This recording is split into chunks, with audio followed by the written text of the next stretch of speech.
12 dreams for the Red Queen under crown of stone. 8 voracious beasts born from 8 restless nights.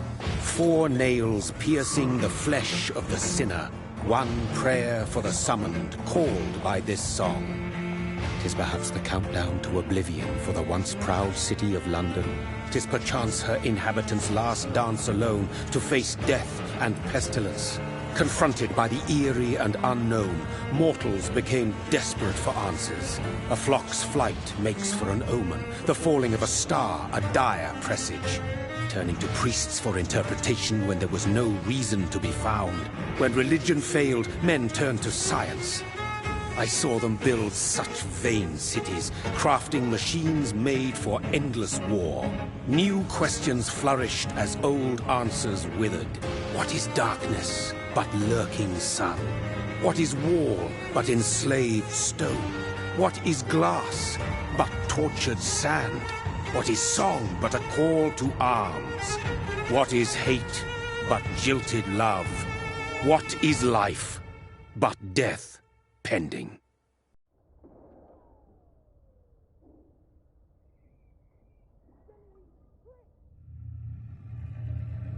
Death. Since the apple was plucked from the sacred tree, mortality was believed to be God's punishment. A righteous snare to keep mankind from ascending to the stars. They were all so wrong. Death is not a wicked thing, nor some holy retribution.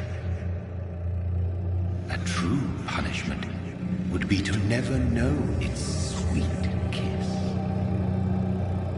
Awaken from the harshness and be born once more.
Mary! Oh, no! Mary!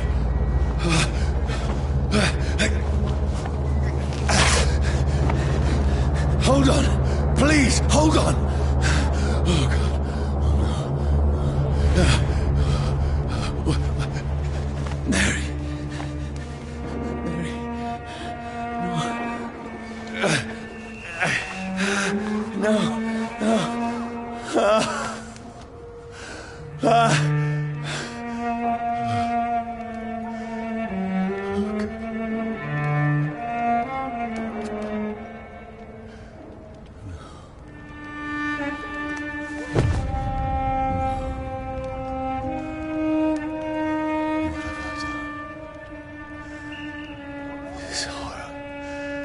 It's a nightmare.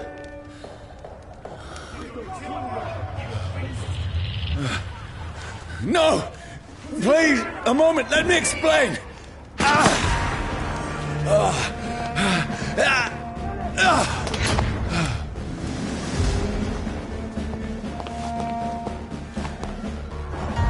These patrols are after me.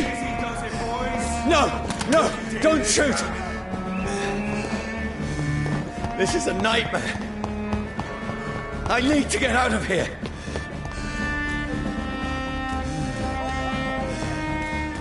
This can't be happening. No! Please! Stop! I mean you no harm. What's going on? Oh, Mary. What have I done? What's all this about? Shit, where'd it go?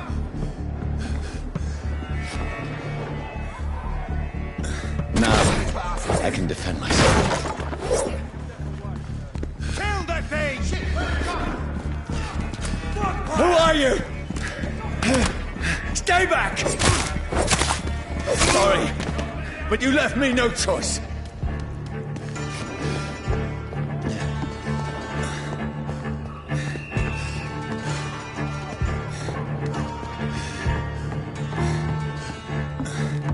Who are you? Stupid beast! Doesn't like burning, does it? Sorry.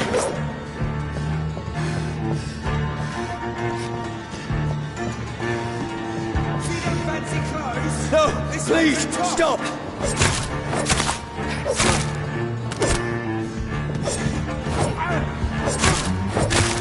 Who are you? Watch it!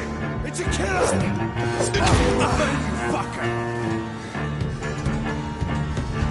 What do you want?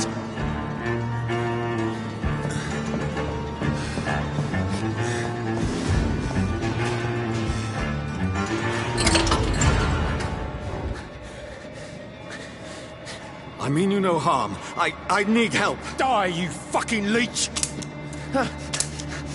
Please, listen to me. I can't make any sense of this. Shut up, beast! Who are you? What is this all about? What in God's name? I'll do the rest of the job. Just leave me.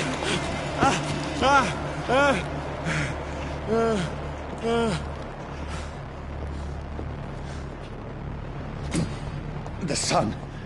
It feels like it's burning me to the bone.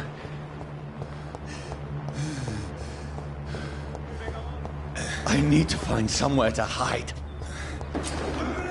Right now! Let me go!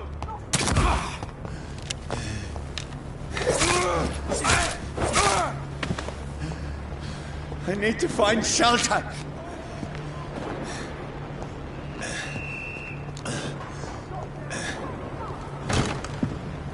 Is anybody there? What is this place?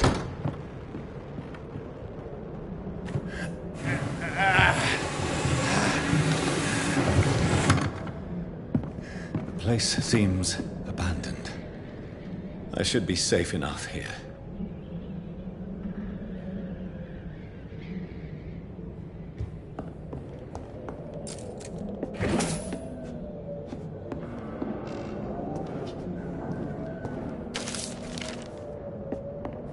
I can almost feel the sun's rays like a physical weight pressing against the wood.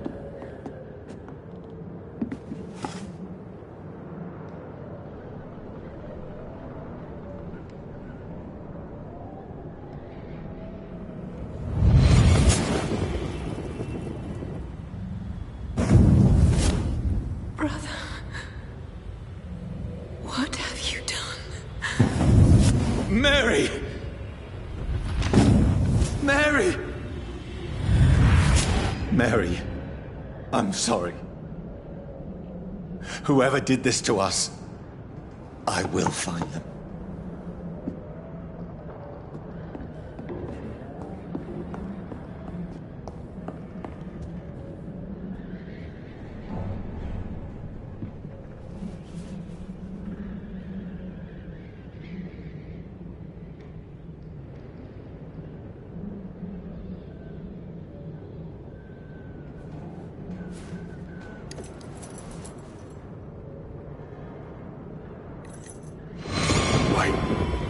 This one's dressed up fancy. Let's run through his pockets. Picking the dead's pockets? Are you serious? I've still a rent to pay. He's got no more responsibilities. What's this? Gold watch. Beautiful it is. We fancy it and share the takings. I suppose we are undertakers. Now, give him an Eve.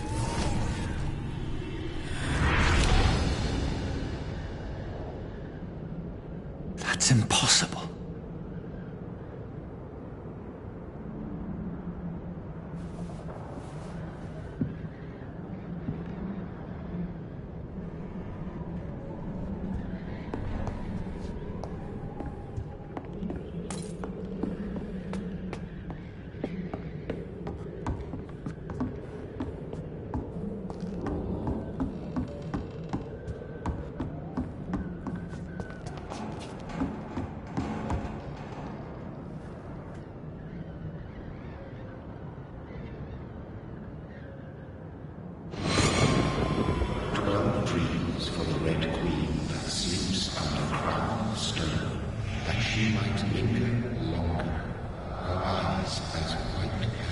Who goes there?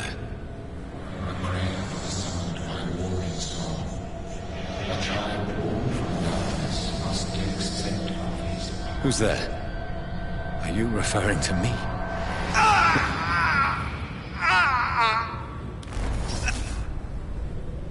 No! No! I still have so much to accomplish.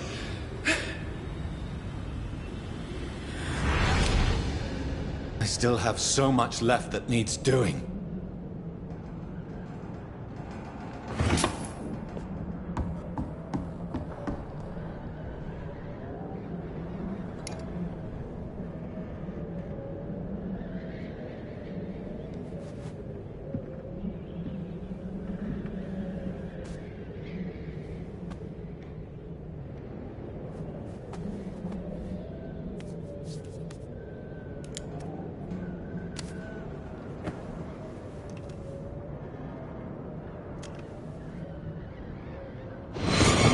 Johnny, this one's lost. We need to leave. And now! No! There's time. I can save him. That's the enemy coming! The orders are to evacuate the hospital! Done. He'll live. And now what? We fight. Killing is a hell of a lot easier than healing.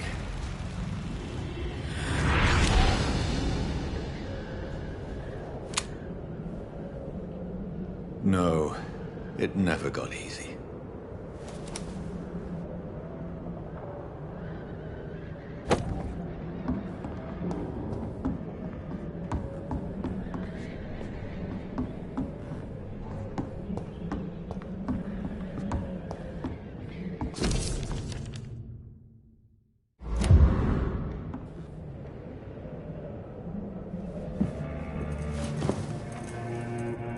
This makes no sense.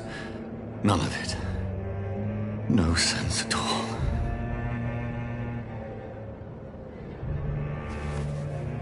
It's a nightmare. That's it.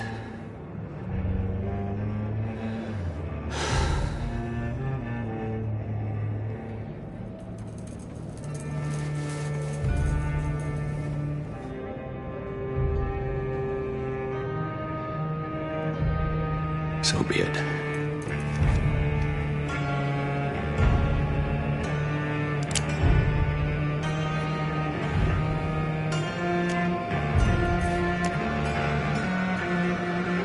Rational thinking only.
This is absolute madness.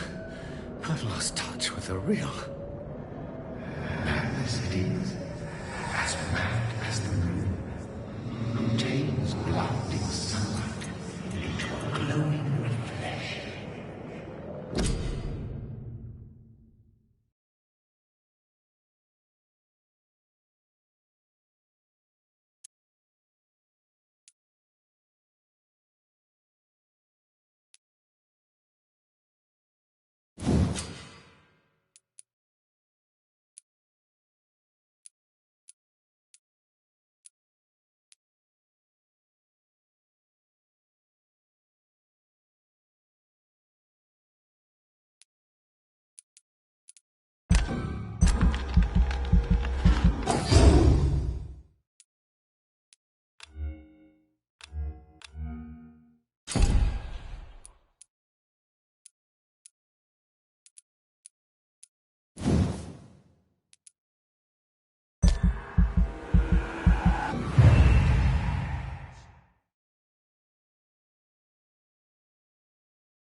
Voice in my head. If I'm not mad, then it must belong to the...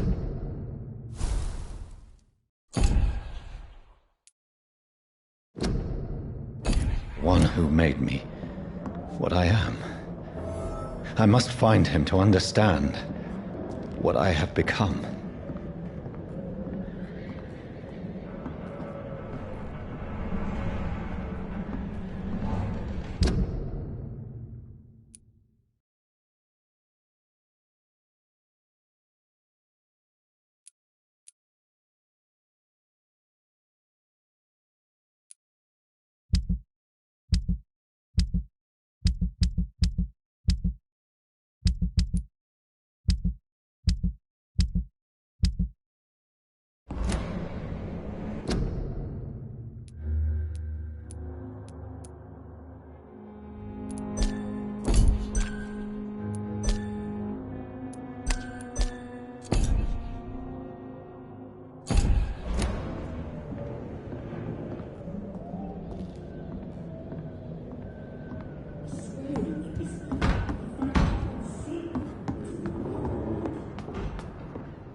These people want me dead.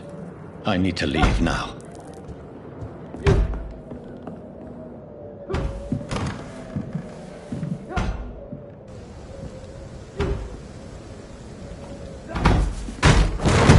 Here's the leech. Here!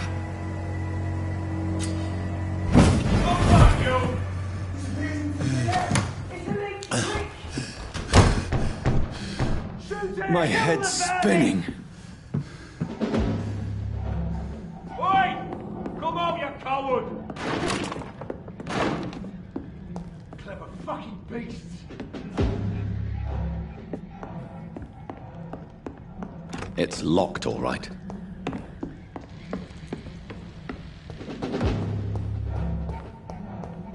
I cannot enter.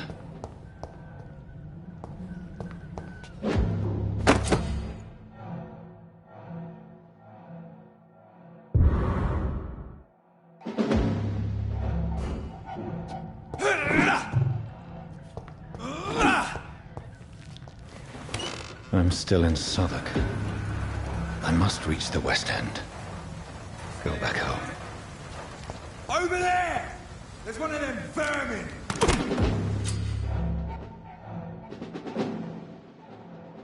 Die, vermin!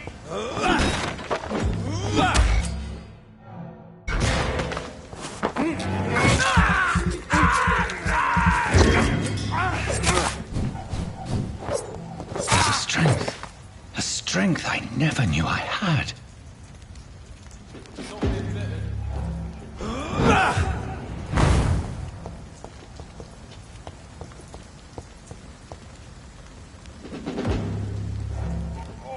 This one stinks already.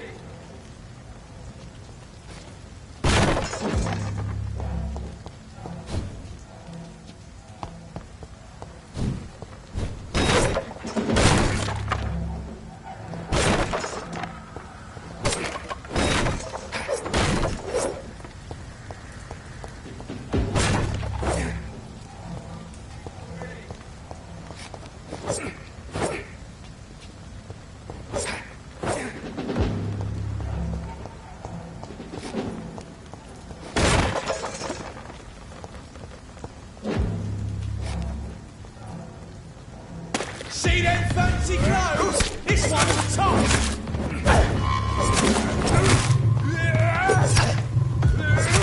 What's it?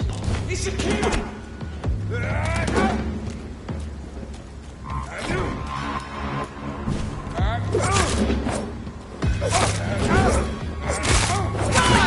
Every fiber of my being is afire.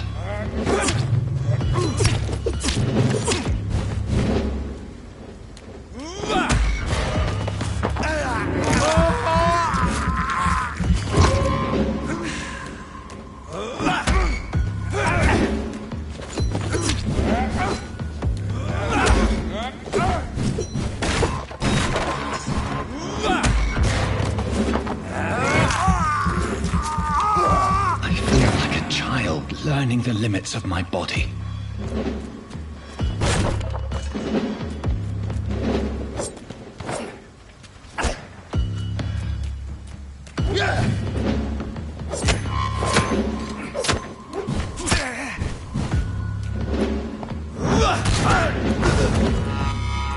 My strength, my reflexes. I'm not human anymore.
My poor sister. If only I had controlled my need for blood. Mary, someone will pay for what happened to you. For what happened to us.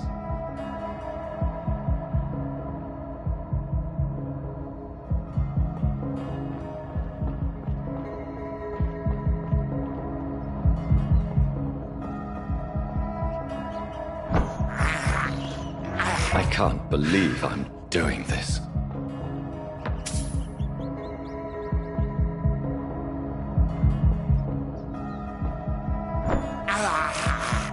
This is despicable.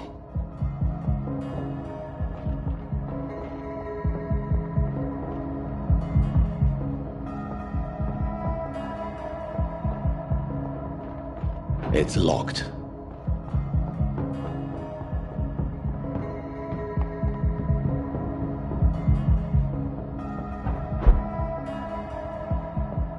The dizziness from the jump. I can...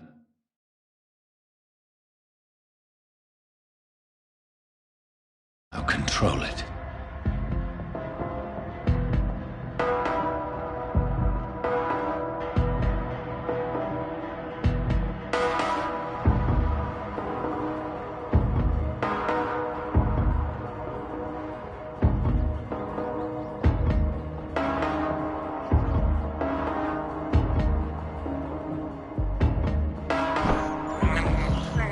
I have this thirst for blood. What will London have to say to me?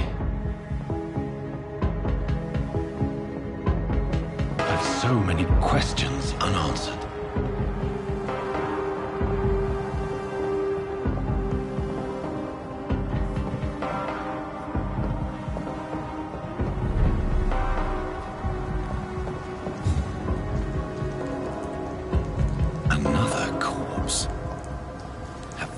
Streets of London become a mausoleum.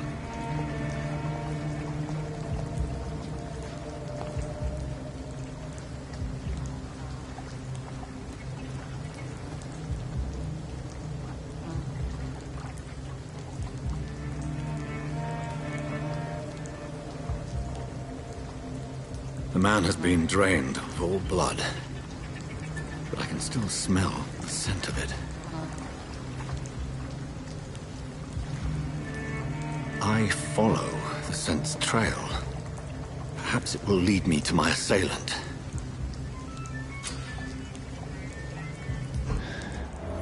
Fresh blood. The smell is so strong.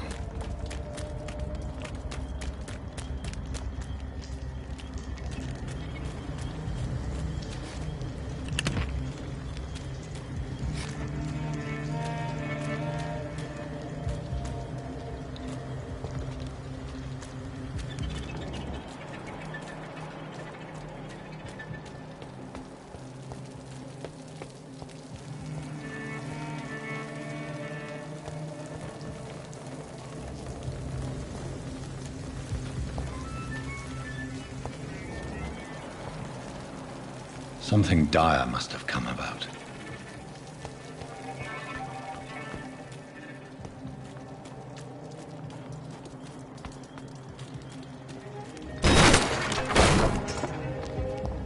This is a slaughterhouse. It's locked.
There is no one in sight.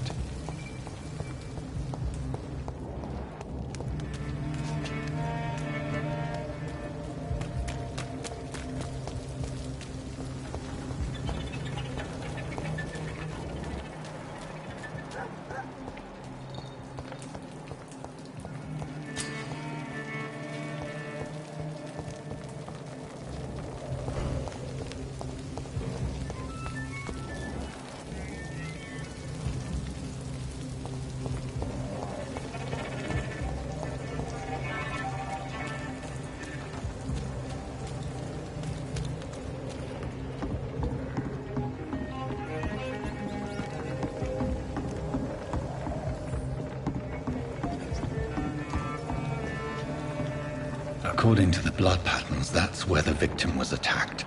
So that must be the killer's trail. Where has everyone gone?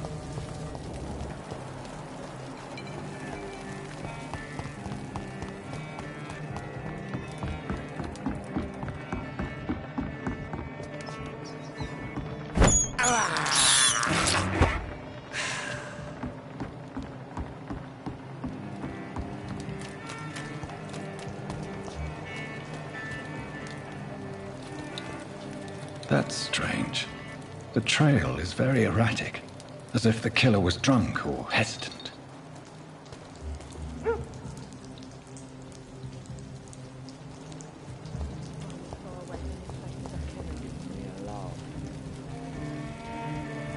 At last, a little life. Welcome, sir, to the Turquoise Turtle. I hope I live long enough to see them wet boot boys get what's coming to them. Damn it. I think drink no. Whoever he may be, the killer recently entered this bar. Maybe some of the locals saw... Hello, sir. Are you all right? Is there any way I can help you? I don't know. Maybe you could just talk to me. Maybe you prefer to speak with Tom, then. He's more agreeable talking to strangers.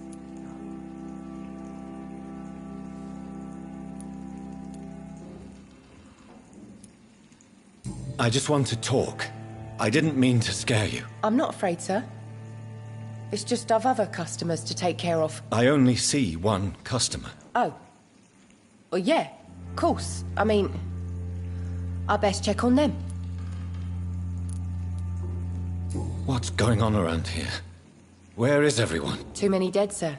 First the epidemic, and now all these terrible murders. The murders? What can you say about them? Bodies found in the streets every morning. Drained of blood. It's just horrible. Some say the sewer dog is back. The sewer dog? What's that? No one knows. People have always disappeared around these parts. The ancients say it's the sewer dog coming out to feed. But now he's killing in the streets. What have you heard about the epidemic? There's a Spanish flu. Yeah. Killed so many last summer. Thought we'd seen the last of it. Dozens dying every week. Are the authorities doing anything? Nothing. There are so many quarantine zones in London now. It's gotten really hard to travel across town.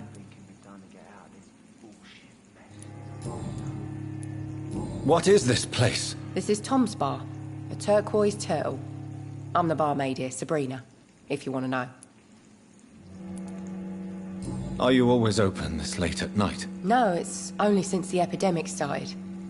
Tom thought that people may need a safe place to stay. You don't seem to have much business.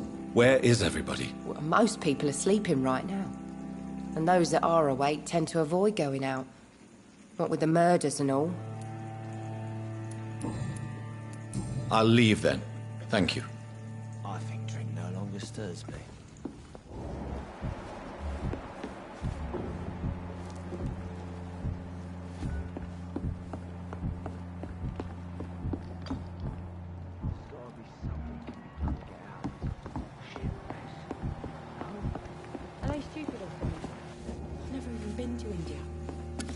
Good evening, sir. I wondered if I could ask for your help. Wow, you look like you need a drink. Yes. I apologize for my outfit. It's been a long night. Been there, seen that. Don't worry, things can only get worse. Has anybody entered the bar recently? Can't say. Sorry. I spent the night making love to that gorgeous bottle, see? This is important, sir. Are you sure no one has come in here in the last few hours? I don't know and I don't care. This is a free country. People still have the right to come and go, don't they? What's going on around here? It's like everybody is hiding. You must be new here. Have you not heard about the murders? Everybody fears the return of the sewer dog. You make it sound like it's a fairy tale. People will always believe in monsters.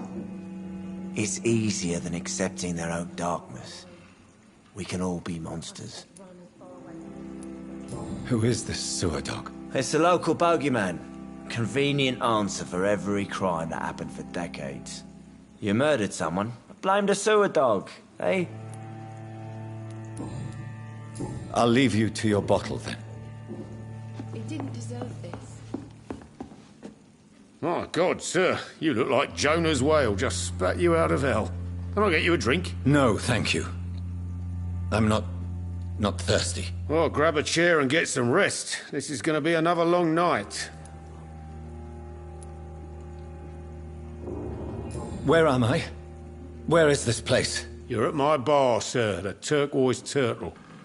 The last ray of light in this dangerous part of town.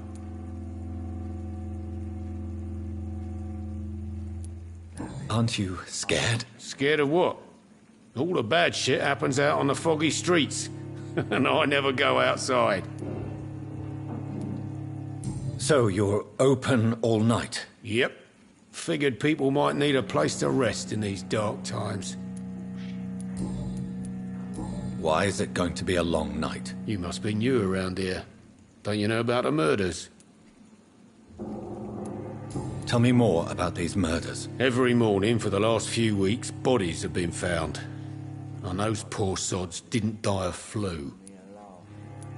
Do the police have any leads on a suspect? Even before the outbreak, coppers never came round here.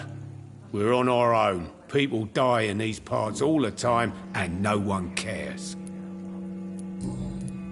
I'm looking for someone who might have passed through here recently. Wondered if you might help. It's been quiet tonight. The only other person I've seen went straight up to his room. Thought it was kind of rude, actually. You mean he's still here? Well, yeah. He paid for the entire week. Who is this man? What does he look like? Well, like a gentleman, I guess. Well-dressed, quite polite. A professor or something fancy like that. Always writing, reading notes. How long has he been here? He rented the room a few days ago and didn't say when he'd leave.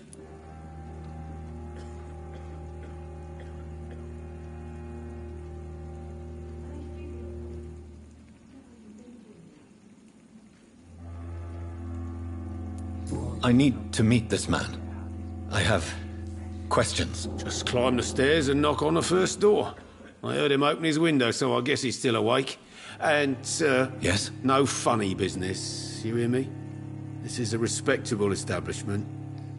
Not long ago, this sort of mess would have given me a laugh.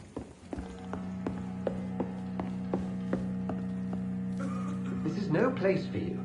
Prewen has several patrols roaming the area. They do not pursue me.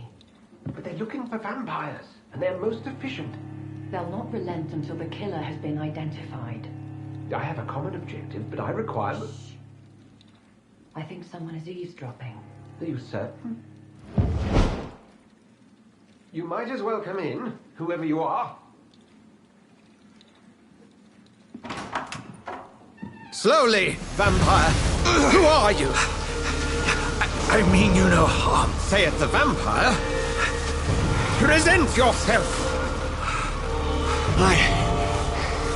I need a word. With anyone.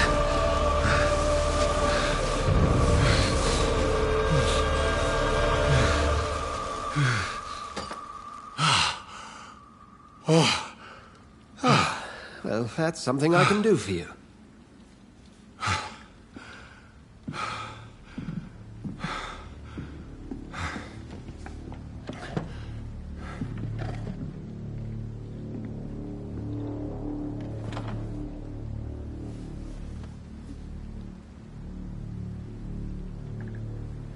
And who might you be? I'm not sure that I know anymore. Might I at least learn the reason of your presence? That's none of your concern. Sir, you have entered my room in the middle of the night, pale as a corpse and shaking like a tree.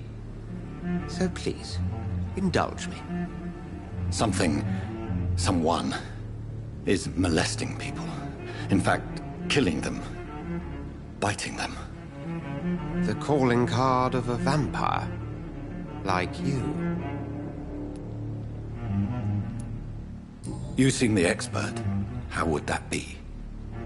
I have my secrets, as you have yours. Then if you are not a vampire, who or what are you? Dr. Edgar Swansea of the Brotherhood of St. Paul. I'm performing an independent investigation here in an attempt to understand precisely what is going on.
And what exactly is this Brotherhood? Sir, if the name is not familiar to you, then we shall discuss it another time. I heard another voice, that of a woman. Who were you talking to? Ridiculous. I've no idea what you're talking about. Something tells me not to trust you. Then the feeling is mutual. What have you uncovered concerning the murders? It started a few nights ago. Rumors of violent murders. The docs have always been, shall we say, somewhat unsavory. But this is different. How different? A vampire is at work here. Famished. Reckless. It must be brought to ground, and quickly. Then help me find the culprit. I may. If you'll first tell me why you opened this door. I followed a trail. The scent of blood from a recent victim. It led me here. You thought I was your aggressor. That explains a great deal. We are both chasing the same shadow. Perhaps. This is all new to me. I'm not even certain what I'm looking for. You should let me handle this affair. You've no idea what you're up against. No. I will find the monster. He is mine. How will you do any better than I? But then let me ask you this. What are your intentions if you find the killer?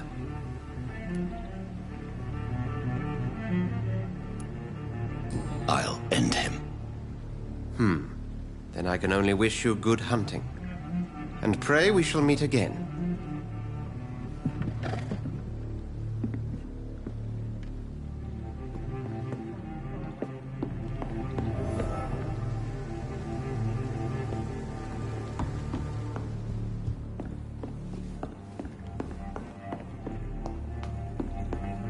It's locked, all right.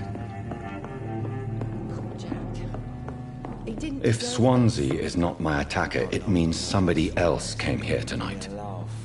Someone must know something.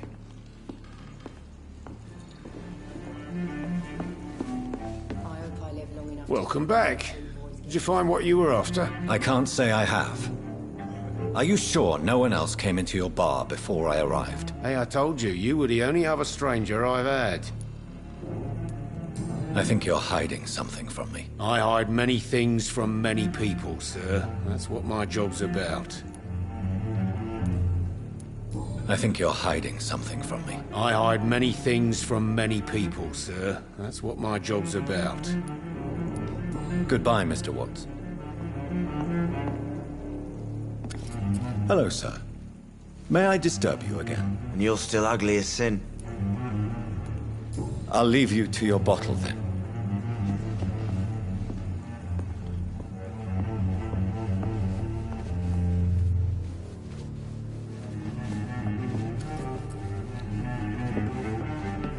Evening, sir.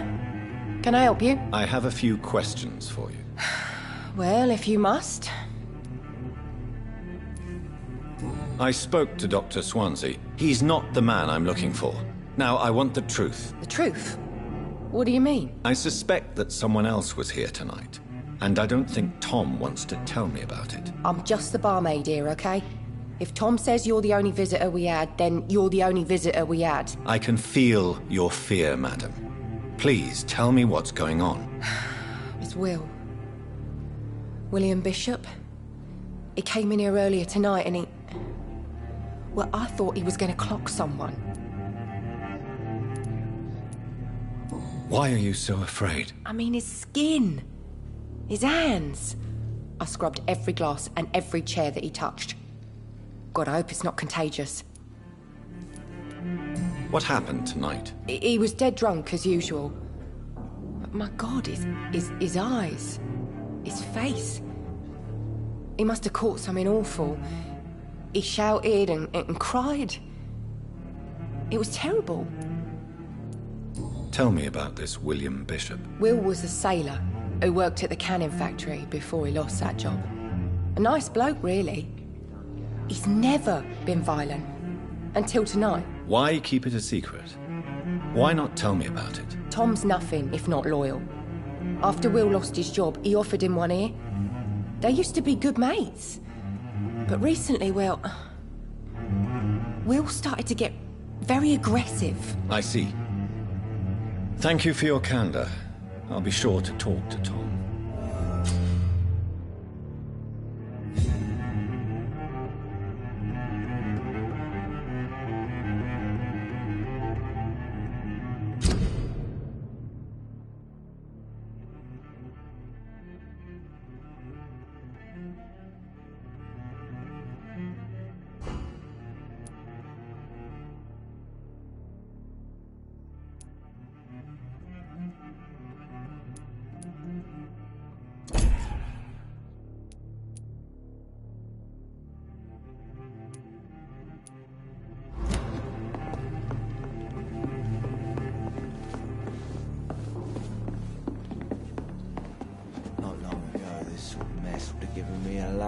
You again. What can I do for you?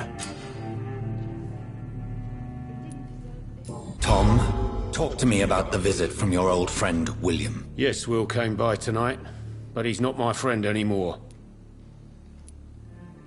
Why lie to me if he is not your friend? I didn't lie. I said you were my only unannounced customer, and that's the truth. Who is he? William. Just an old sailor who loves his gin too much. He worked for years at the canning factory before it closed. How was he tonight? Was he different? Sicker than usual, perhaps. He whined and mumbled about how mean people were to him and how he'd like to talk to me outside, and then he left when I refused. Is he dangerous? Yeah. Like many drunks, he's all bark and no bite. He can barely stand up most of the time.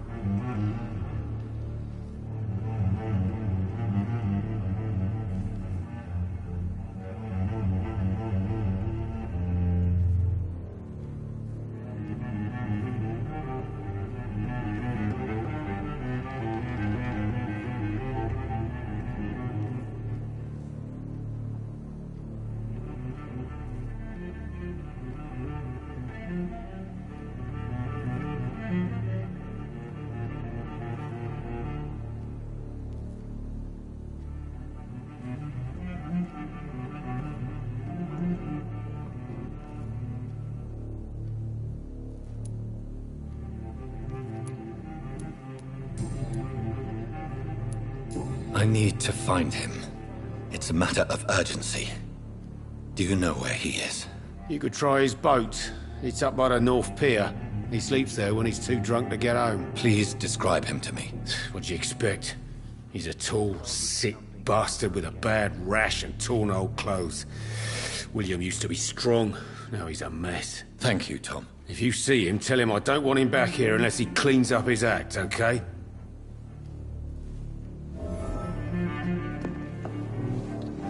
Not long ago, this sort of mess would have given me a laugh.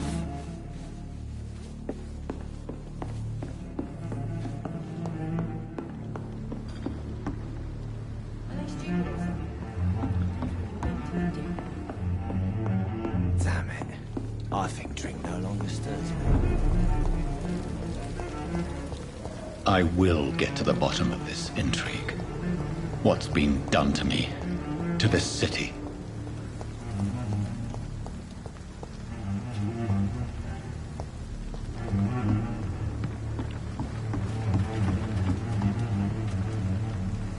The body is still warm. This man has just been drained of blood. This man was armed. He tried to defend himself. What's this? Some sort of note.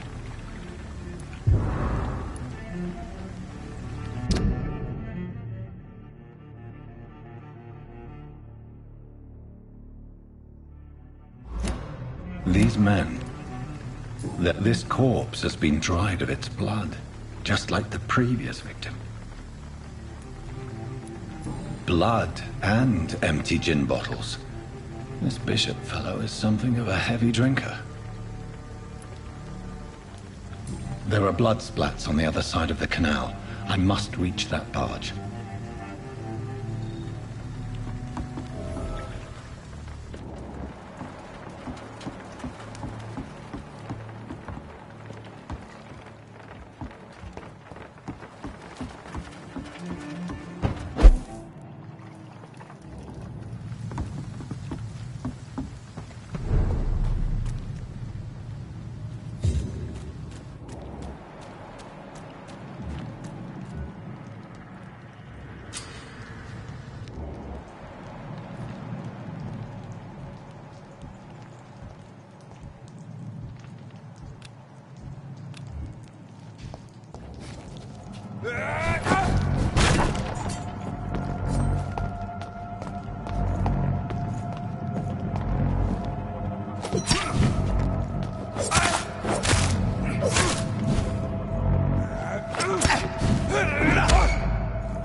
Ammunition crate.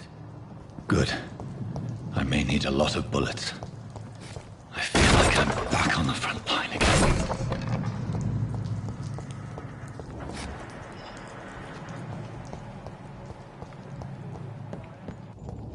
foolish mouth of yours.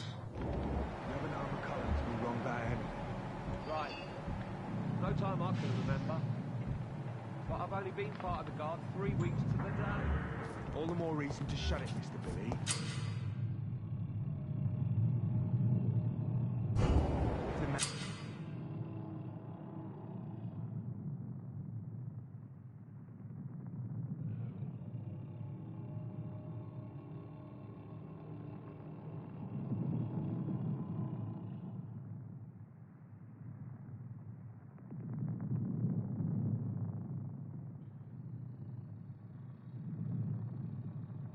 Says a bloodsucker's dug in here, you've got one job, and that's to find it. And find it fast. It's fair enough, Tom. But why do they hide where it's so damn cold?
There's one of them vermin!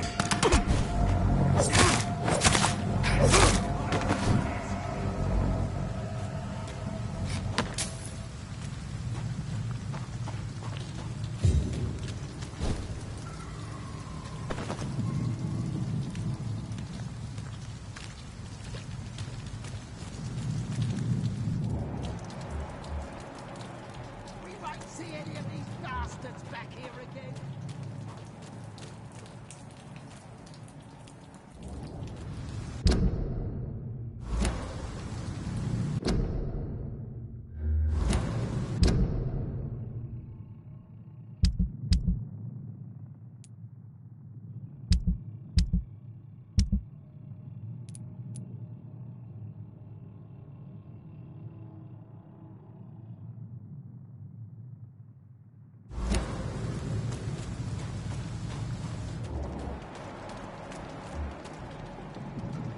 I like their screams when you burn them alive. Go back home, idiot!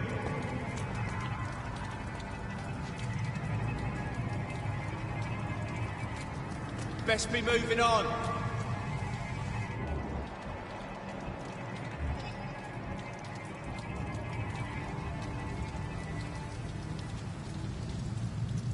That's this nest of them cleaned out. It ain't human! Kill it! See them fancy clothes? This one's a top! Over there! There's one of them vermin!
Fresh blood. The whole building reeks of it. The scent is so strong it makes me dizzy.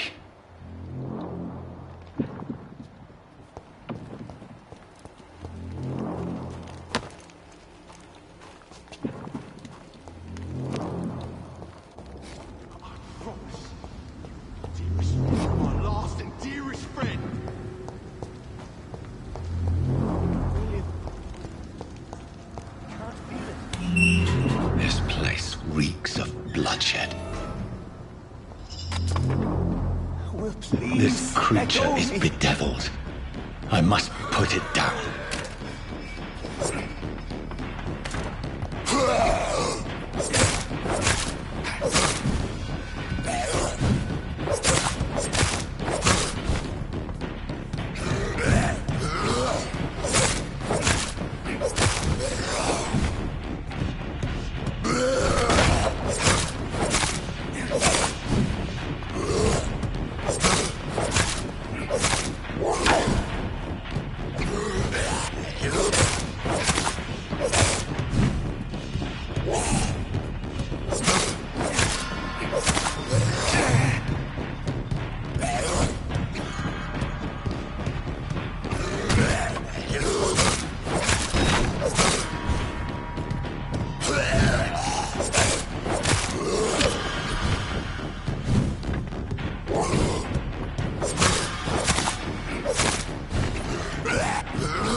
William was an honourable man. I could have saved him. Mr. Hampton, are you in there? I knew him well, another lost soul, a kindred spirit. Sir, listen to the sound of my voice. I'm a doctor. You're suffering from shock. I must return to my flock. They'll stray without me.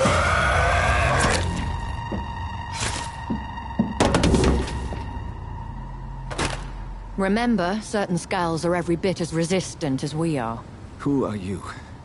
What do you mean by skull? You truly are a newborn. I should have realized. Wait. You are the woman from the bar. Are you like me? Can you help me? I believe, sir, I already have.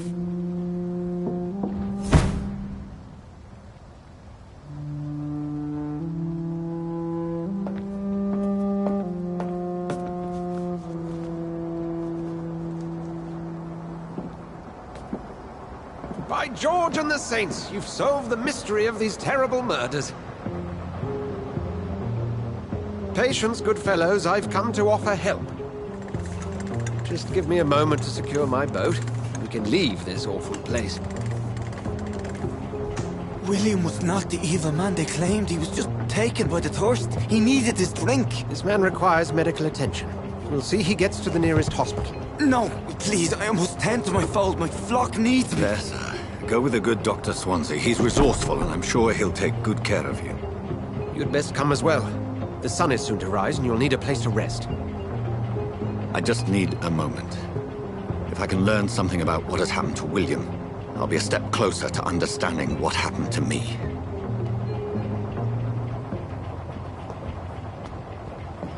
This poor creature can't be my maker. Could it be some subspecies of vampire? I must find a place to analyze the blood.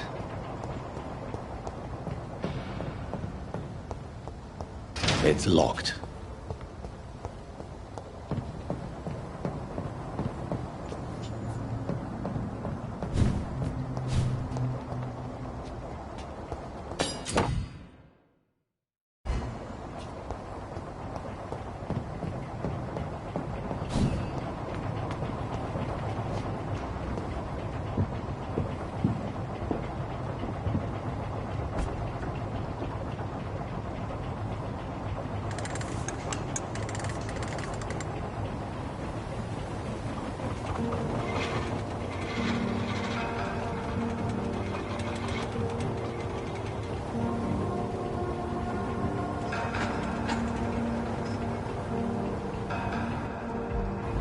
Where are we headed?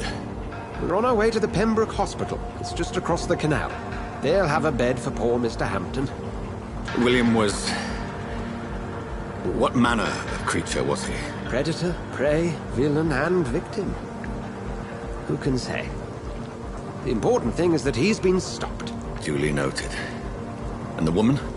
What... who is she? What woman? Oh, don't play me for a fool. You used me to locate that skull. You must know who she is. And I thought you a gentleman. You shouldn't talk about a lady behind her back, but I will tell you she values her privacy. Were London as peaceful as she appears from the middle of the canal?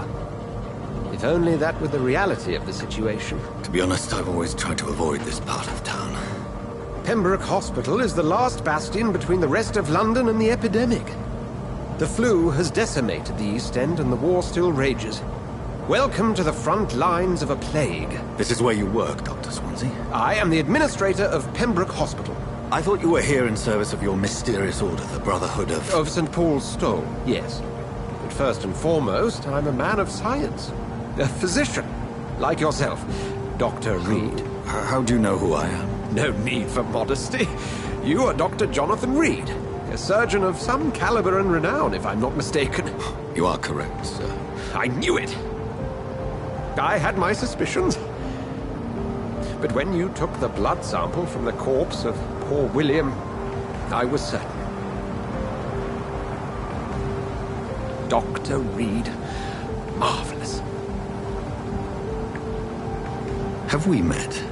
I attended 3 of your seminars before the war. I have the utmost admiration for your research. And what a turn of fate. England's most esteemed blood specialist returns to London a vampire. That word, again, from a so-called man of science. I understand. Traditionally, the role of science is to refute myth, but when myth walks among us, the Brotherhood of St. Paul has dedicated its purpose to their study. There's so much for you to learn. Of that, you are right. Well, then let me be blunt. Join my staff at Pembroke Hospital. As a physician. I suspect you'll not find a better post of employment to contemplate your predicament. This is sudden. I was returning home to see my sickly mother. But alas, that was before contracting this... affliction. Dr. Reed, take a moment to consider. The post would be for the night shift, providing a good explanation for your absence during daylight hours. You'll be adequately reimbursed, and have a place to hide. I even had the forethought to bring some clean clothes. So, what do you say? It seems I have little choice, but yours is a generous offer, so I thank you. Brilliant! Oh, Jonathan, this is one for the book, and the beginning of a beautiful friendship.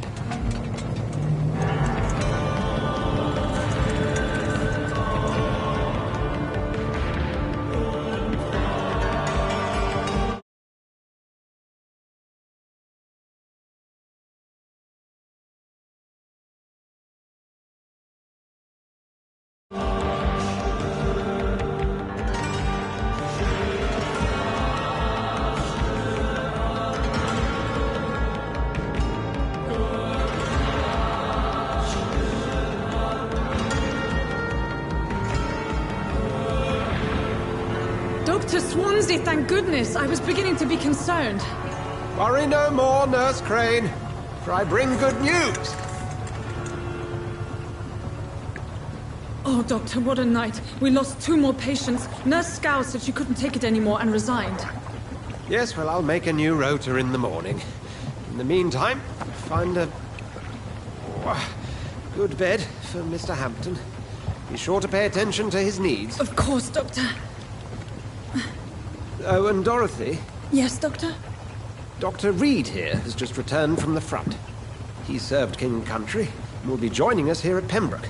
We're very lucky to have gained a surgeon of his talent, and one so experienced in blood transfusions. That is good news indeed, Doctor.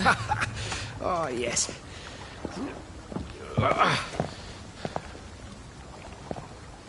Here at Pembroke, it's not what we have, but what we haven't. It's only thanks to Nurse Crane and the staff that our ship doesn't sink. If you have any questions, just ask her. Duly noted. Thank you. Your assistance is required, Dr. Swansea, immediately. Welcome aboard, Jonathan. We'll catch up after my rounds. I'm coming, Nurse Crane. I'm coming.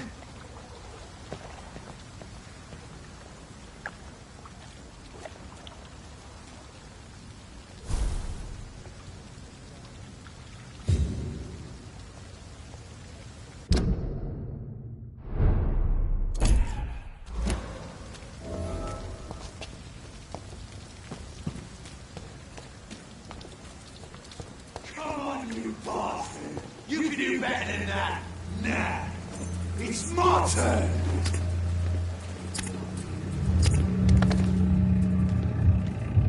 Rotten or pristine, each heart contains the sweat of life.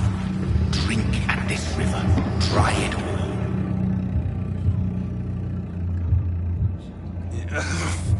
Oh, come on, you bastard! I won't bite. Sir, please. You've lost too much blood. Calm yourself. You think I didn't notice? Stop your staring and get me to an hospital, you arse! Insulting a good Samaritan. Not exactly the way to get rescued. Alright, sorry. I am in pain here. My guts are spilling out onto the street and you're yabbering on. Yes. That's a very nasty wound you've got there. Take my word, I am a doctor. Dr. Jonathan Reed. Name's Clay Cox. I'd appreciate you helping me to a better place, Doc. Follow me, Mr. Cox. Let me assist you to that better place.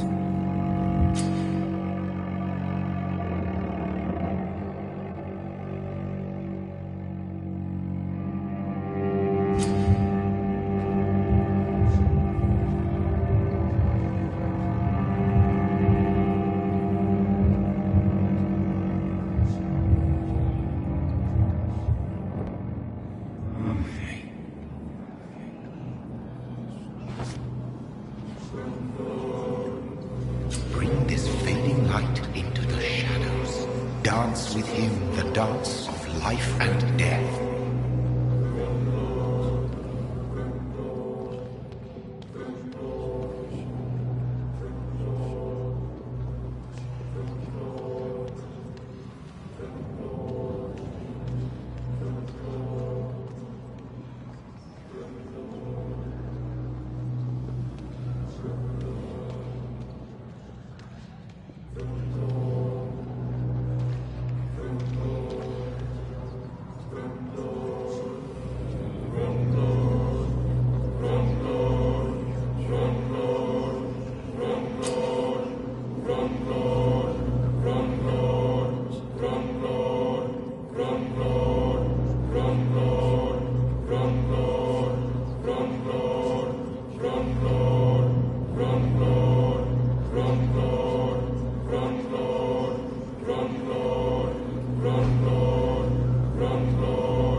No more. Not tonight. Not like this. I will not take another life. Did I black out?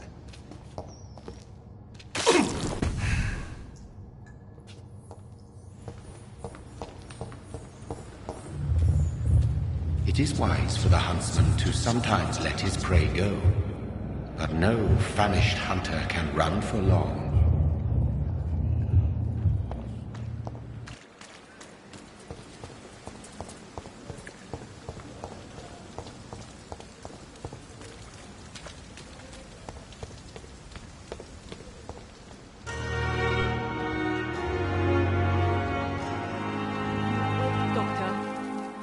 Doctor, where have you been? I've little time to play hide-and-seek with new staff members, no matter how illustrious they may be. I found a wounded man by the docks. He answers to the name of Clay Cox. He requires urgent medical attention. Already making the rounds? That's the Pembroke spirit. I'll ask our porter, Milton, to bring him back immediately. Thank you, nurse. What can I do for you? Dr. Swansea insisted we provide you a quiet office. You'll find it on the second floor with your name on the door. Thank you. Nurse Crane, isn't it? Yes, Dorothy Crane. Welcome to Pembroke Hospital, Dr. Reed. Your office has been prepared. I would like to ask a few questions first.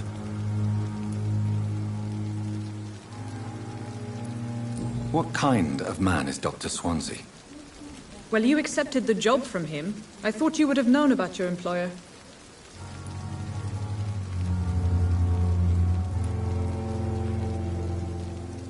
It's right to assume Dr. Swansea knows far more about me than I do about him. You'll get to know him soon enough, and better than me. The administrator has better things to do than mix with us.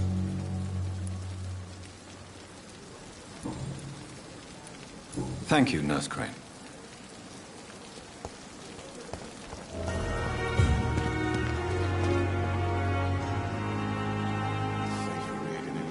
Good evening, sir. So it is true. The famous Dr. Reed has joined us. I can't think of any better news during these terrible times. Do we know each other? Actually, yes. We met once before, at the Rockefeller University in New York. Dr. Tippett's, yes, I remember.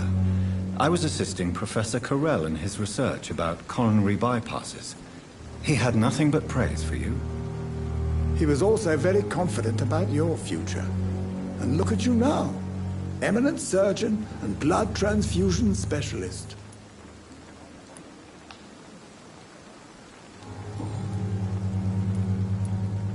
What can you tell me about the staff in the hospital? Some are really good, and others are not so good.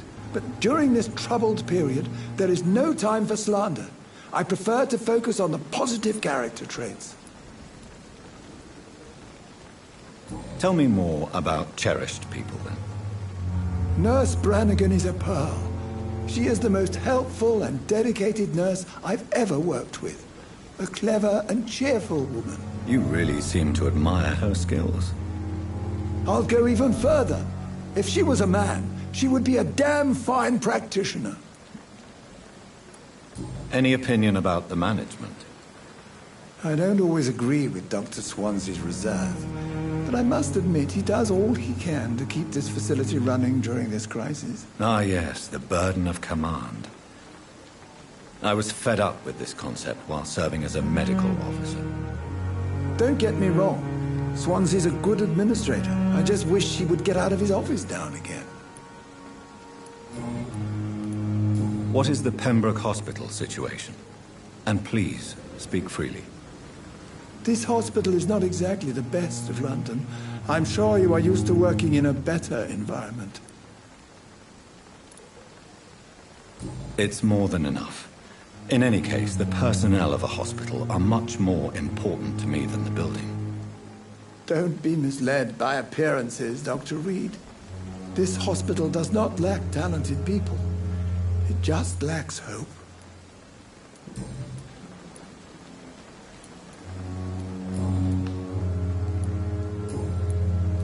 Goodbye, Dr. Tippett.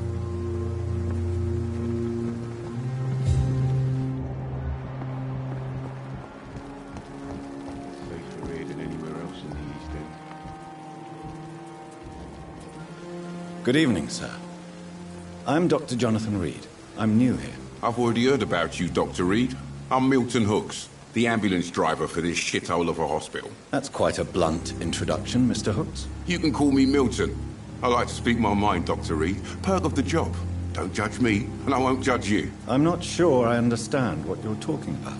Well, I'm no doctor, but I'm pretty sure a gun can't be used as a surgical instrument. You have a keen eye.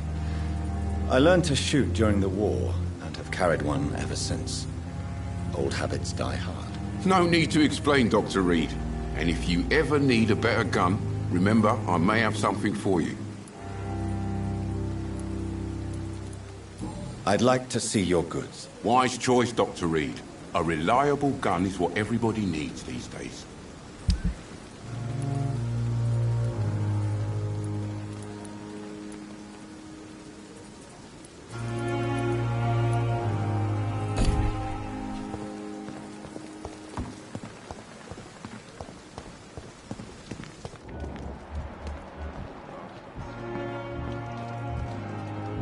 Dr. Swansea is right. This place seems perfect to conduct my research.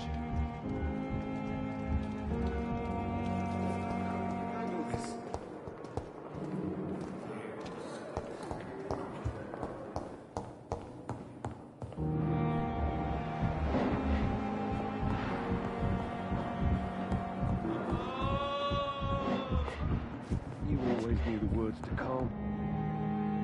Good evening, sir. I'm Dr. Reed. May I help you? I don't know if a third opinion is needed. Your colleagues are already arguing about my condition. I see. Would you mind telling me more about your situation? I'm Harvey Fiddick. All I want is to get me bloody arm fixed properly.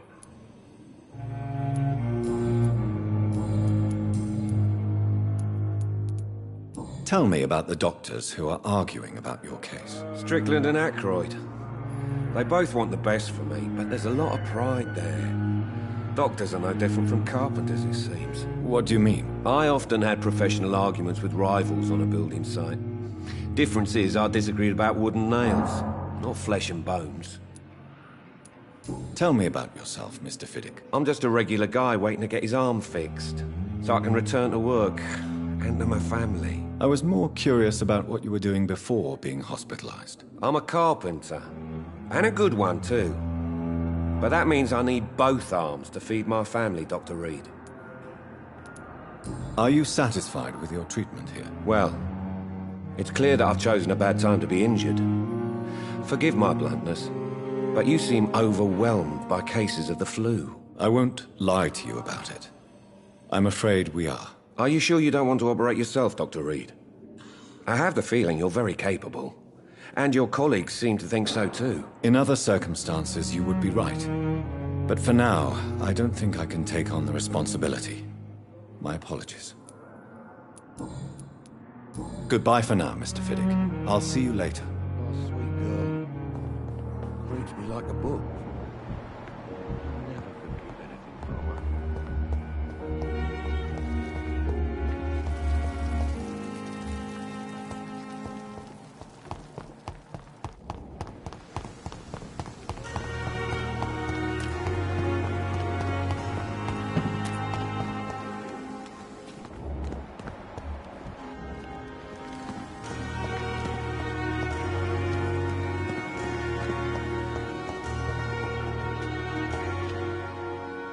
Good evening, Doctor. I believe we're going to be working together. Dr. Reed. Dr. Swansea informed us of your arrival, but I could not dare to believe we'd have such good fortune. Such an honor, sir. Thank you. And you are? I am Thoreau Strickland, Dr. Thoreau Strickland. I'm a great admirer of your work, Dr. Reed. Goodbye, Dr. Strickland.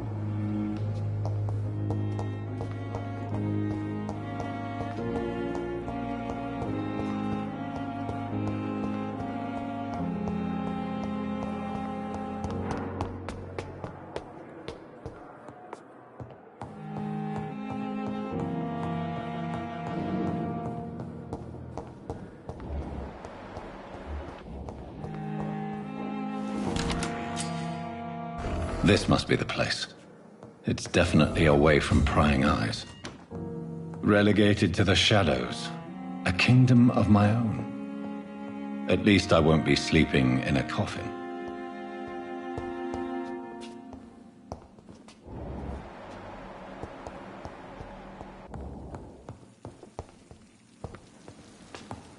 The flower's dying.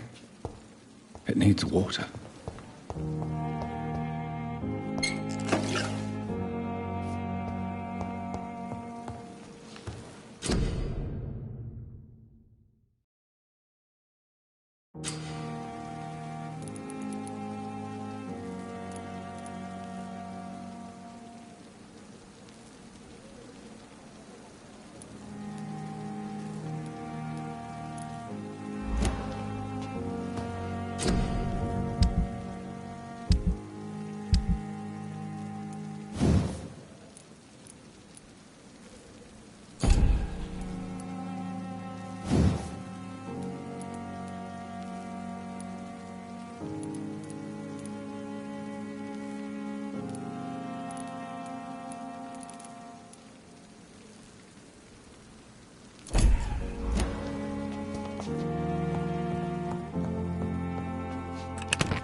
William Bishop's blood is much more unstable than human blood and shows extensive mutation.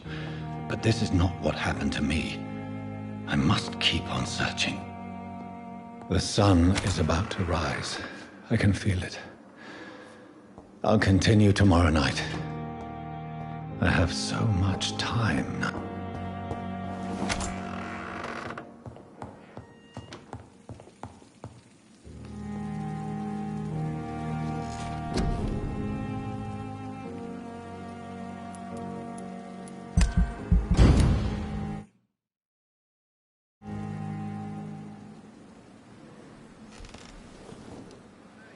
If I'm to stay here until my research is complete, I'd better learn to hide my true nature from the mortals. But what about my thirst for blood?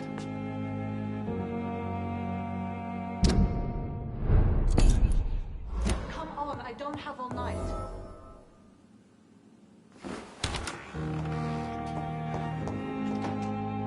Yes, Nurse Crane? How can I help you? I'm so sorry. I know Dr. Swansea wanted you to rest, but we have somewhat of a crisis. A crisis, you say? Our supply of antiseptics is nearly depleted. I was hoping there was another box up here, but...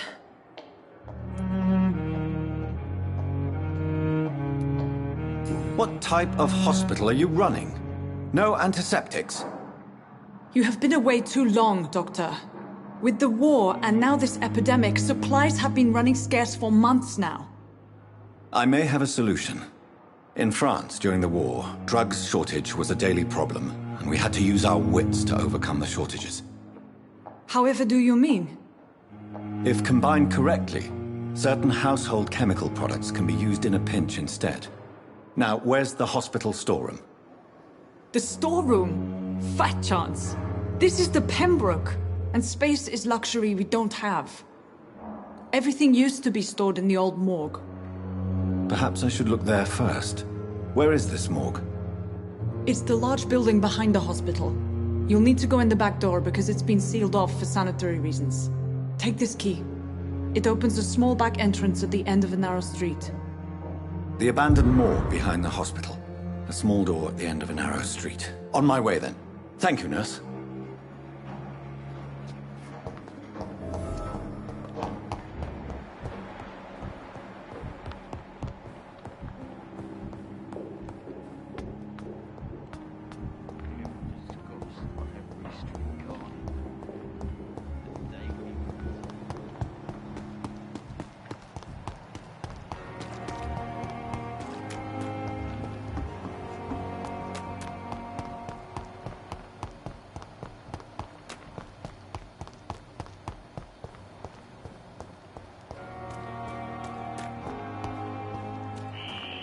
Scowl voices in the garden.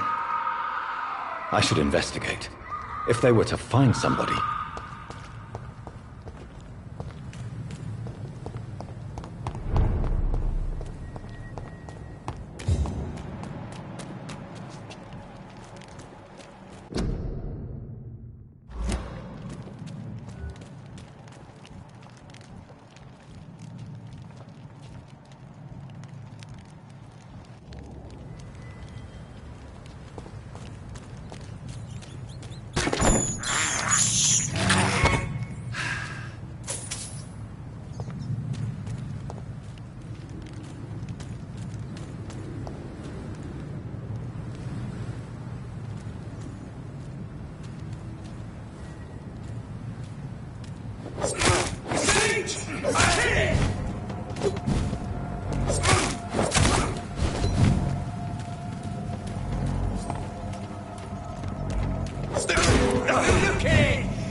It's locked, all right.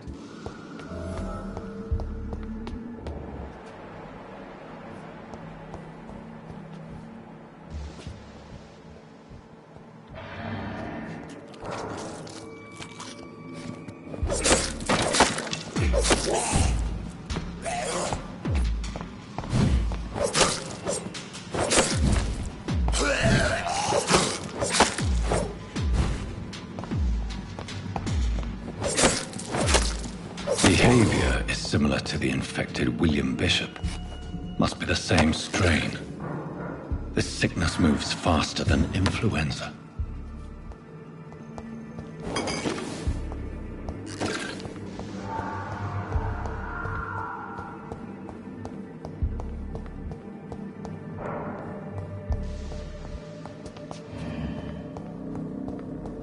Balls of Mars, fortifiers.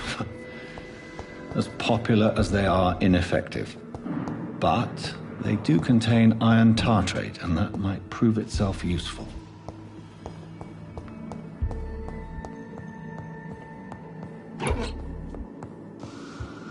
This key will surely grant me access to the basement.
These skulls feed from corpses and the husks of animals. They're not after blood.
It's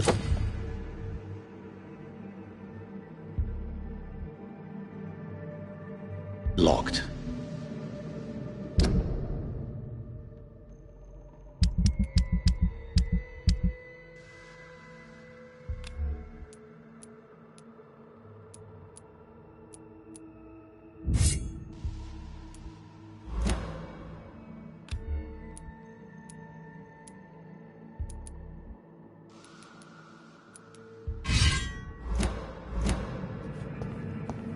It's locked, all right.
Skulls can be so ferocious.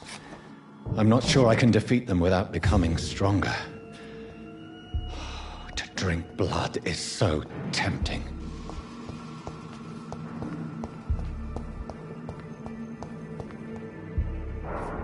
Sodium hypochlorite. Dangerous to administer, but efficient in the proper dosage.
Not now.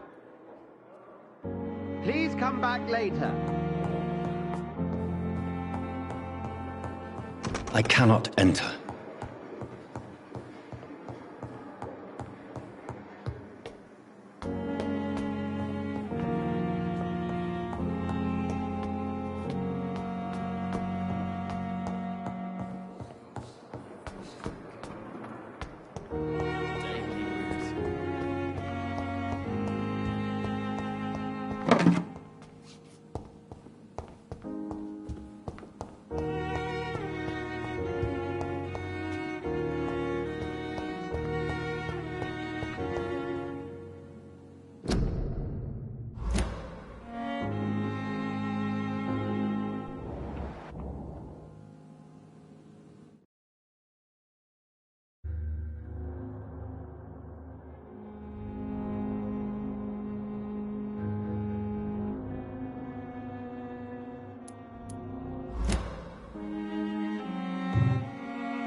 Mr. Connor's injuries don't match the report.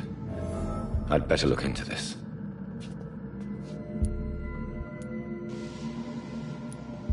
The chest was originally opened to perform the operation. The sutures are clean, but the chest has been reopened. Multiple abrasions and scarring on the arms and legs. Old and distinctive injuries of a sailor or a fisherman. Traces of a pinkish foam at the corner of the lips. Some sort of drug overdose, perhaps? A puncture over the left lung, possibly a chest tube insertion. Not the cleanest work, but I think it was successful. Signs of internal bleeding. So, Dr. Tippett's anesthetics were incorrectly dosed, causing the patient's death. And then he tried to operate on him again. Tippett has made an egregious error. It's time we talked. Tippett has made an egregious error. It's time we talked.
Good evening, miss.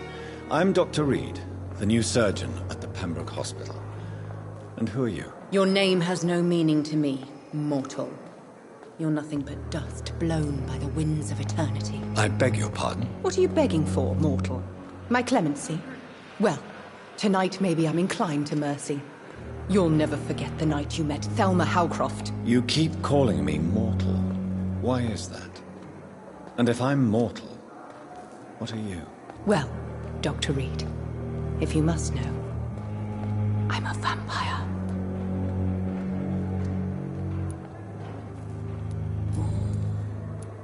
Who are you really, Miss Howcroft? I mean, apart from being a vampire. Is that not enough for you, puny mortal? What do you require? Proof of my powers? I'm curious to know who you were before becoming a vampire. It was such a long time ago, I don't remember. Centuries of unholy life can have strange effects on one's minds, you see?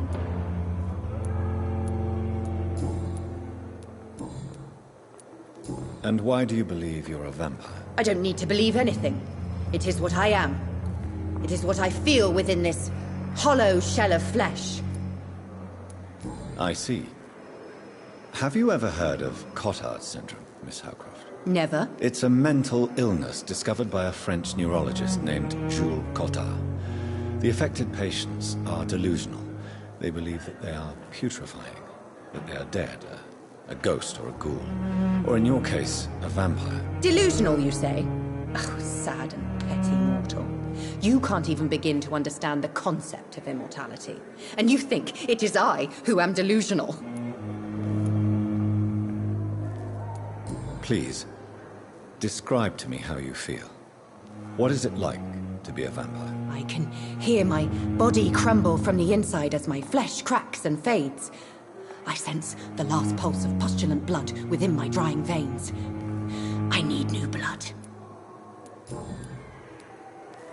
I'm assuming you must be a patient here. Am I right, Miss Howcroft? It's only a cover. To hide from my enemies. I can leave whenever I want. As a woman, a spirit, fog, or bat. Who are these enemies you mentioned? Can you describe them? I cannot say for sure. But I sense their eyes on me from nearby. I feel them watching me every time I visit the garden near the morgue.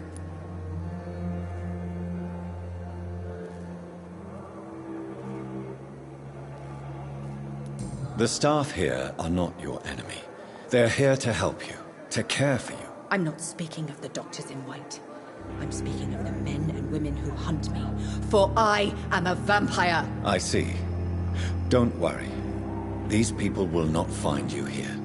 I'll personally make sure they leave you alone. Thank you, mortal. But do not interfere with them, for you are no match for those that hunt me.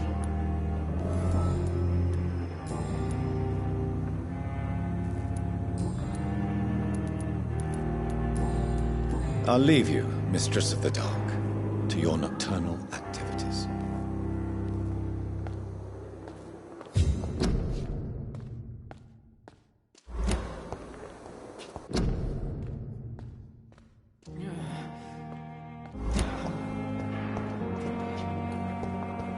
It's here again.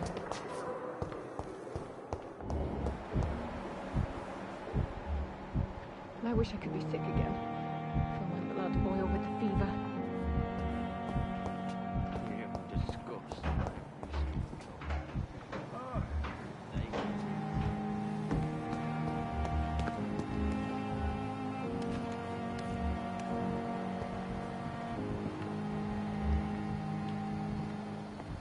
If Pembroke is still standing after this epidemic, there's good reason to be proud.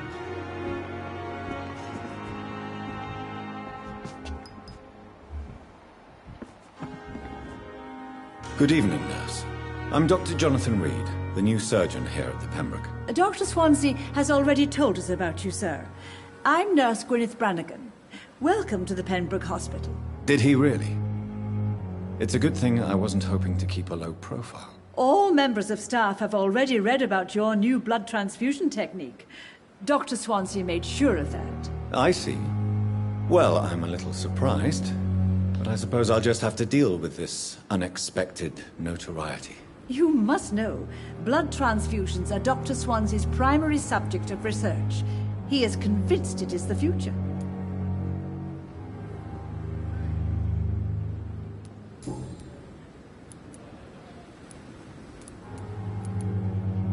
Tell me what Dr. Tippett did.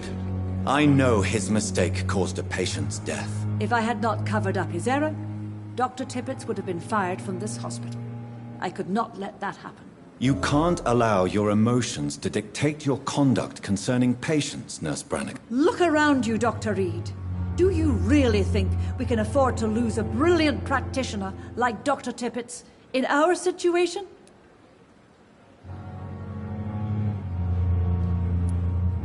To clear Dr. Tippett's name must be the decision of Dr. Swansea. You can't take matters into your own hands. I respect Dr. Swansea's authority and management, but he's no idea what happens here on a daily basis. I did what I had to do. Why does Dr. Tippett claim you're the main reason he keeps working, despite his fatigue? If it wasn't for him, I probably would have left the Pembroke years ago. Dr. Tippett does not think of you as just a nurse anymore, does he? If you're suggesting he's not taking my gender into consideration when it comes to medical practice and knowledge, I really hope he doesn't.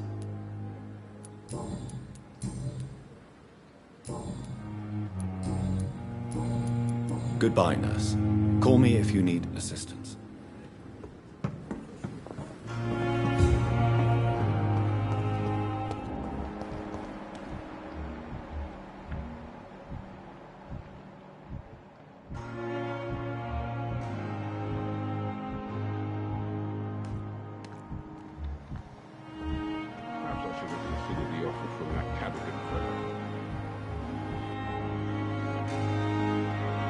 Good evening, Milton. Good evening, Doctor. Still trying to save lives? I'd like to see your goods. Wise choice, Dr. Reed. A reliable gun is what everybody needs these days.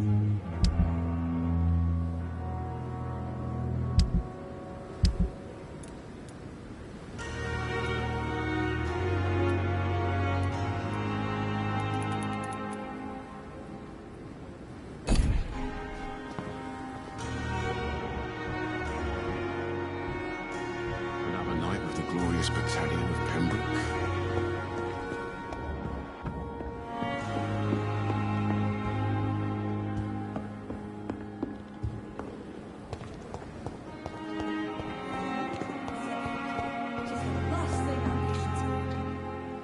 Good evening, Dr. Tippett. Dr. Reed, any good news to share? Corcoran, I want you to tell me about Mr. Connor. How did he die? What happened? He was my patient. He died because of my mistake. That's the blunt truth. What was the nature of the mistake? It was a twofold error. My diagnosis was wrong, and the administered dosage was too strong. Who was this patient? I don't know. Some sick man from the docks, maybe a fisherman. I had no time to talk with him. No one claimed a body. Why not stop practicing? Are you mad? I killed that man, I admit it, and it won't happen again. I have saved so many lives since then.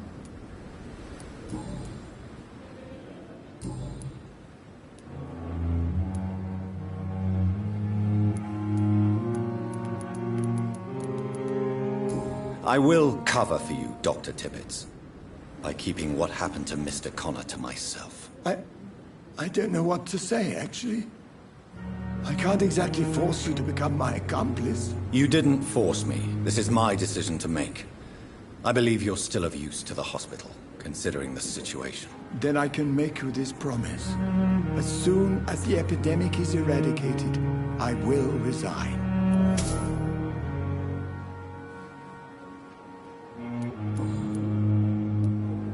What will you do after your resignation? Do you have a plan? I always fancied visiting Cyprus. Such a beautiful island. I could buy a house there, by the sea. Read poetry and wait for death.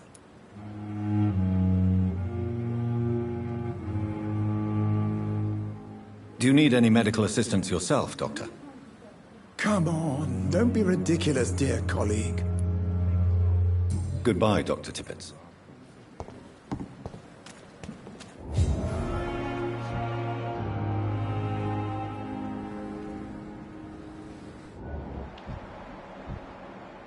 Stop following me.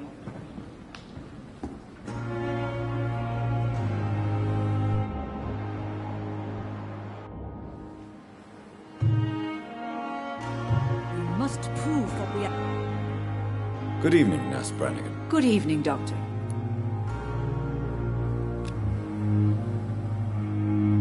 Goodbye, Nurse. Call me if you need assistance.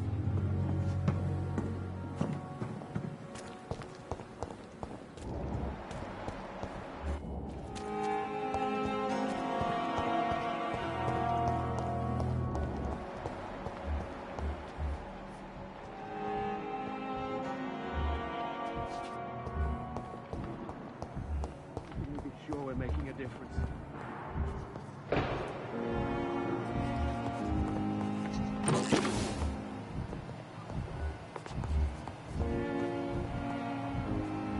I will not let you down, my Yes, boy. Doctor?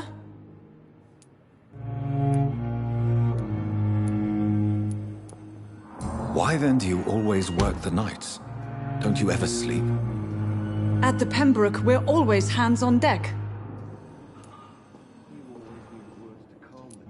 Lack of sleep and the medical profession always ends in disaster. I've witnessed many a colleague succumb to stimulants to fight exhaustion. Drugs were as deadly as bullets in the trenches. London's trenches start here at Pembroke Hospital. We are on the front line, make no mistake. Your dedication to the Pembroke does you credit, Nurse Crane, but when do you sleep? We staff get our sleep when we can, Doctor. Nursing is a vocation, not the labor of a journeyman.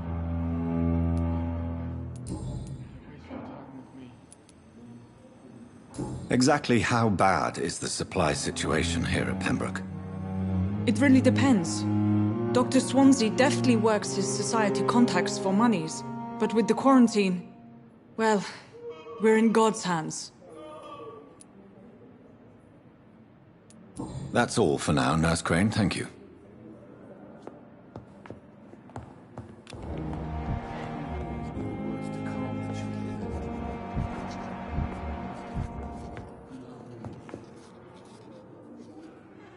Good evening, sir. I'm Dr. Reed. I believe we're going to be colleagues. Reed? Yes, I've been informed about your arrival. I'm Waverley Ackroyd. Welcome aboard, I suppose. Does my arrival inconvenience you in some way, Dr. Ackroyd? Let us just say that I don't particularly share Dr. Swansea's enthusiasm for hiring you. What we need here are reliable professionals, not overrated dabblers.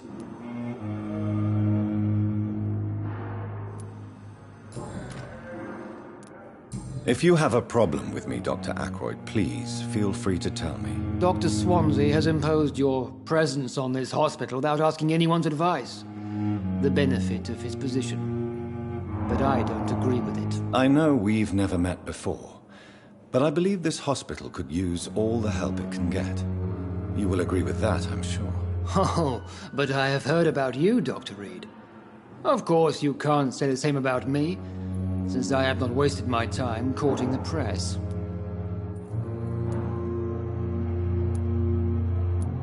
There is no need for such animosity between us. Don't you think the epidemic is already enough to deal with? That is one point we could agree on. And that is precisely why I want to be sure that you will be of help to this hospital, instead of a burden.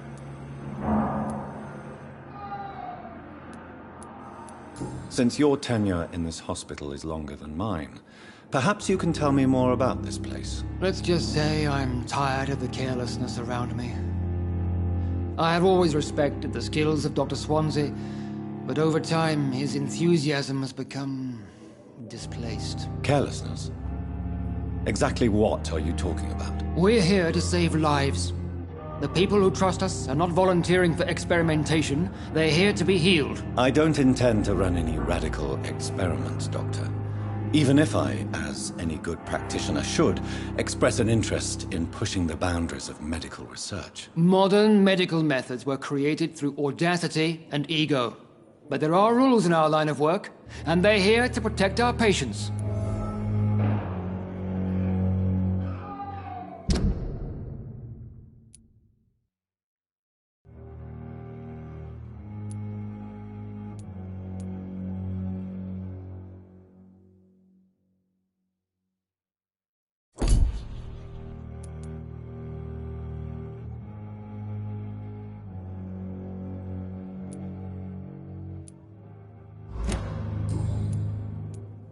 Thank you for your time.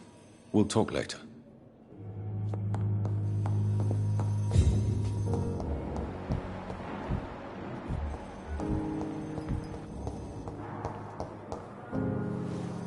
Good evening, nurse. Good evening, Doctor. I don't think we've been introduced yet. My name is Pippa Hawkins. And I'm Dr. Jonathan Reed. Dr. Swansea has recently offered me a position in this hospital. Well, it's a euphemism that your help will be appreciated, Doctor.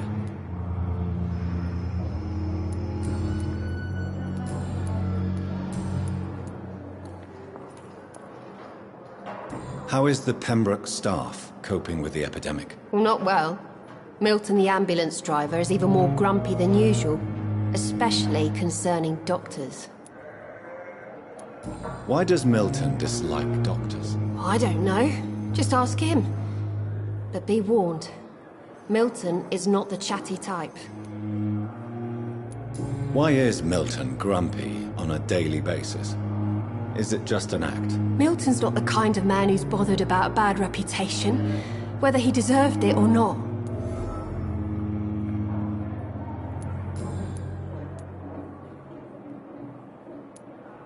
How long have you been a nurse? Well, long enough to see that the epidemic is winning. And no matter how qualified you are, don't tell me you'll change that. You'd be surprised what dedication can achieve, Nurse Hawkins. In medicine, sometimes we're just a test result away from a miracle. Sorry, Doctor. I don't want to sound bitter, but I'm just too tired to give a pep talk like Nurse Brannigan. How would you describe the situation at the Pembroke Hospital? It's serious. The flu is wreaking havoc amongst the staff and patients. We are running out of everything. Nurse Hawkins, the Spanish flu won't last forever. Even the Black Plague didn't kill everyone. I wish I could believe you. But what if this epidemic was worse? What if in the end, nobody was spared? You must get a hold of yourself, nurse. Sorry, I'm exhausted. No one has any idea when this epidemic will be over.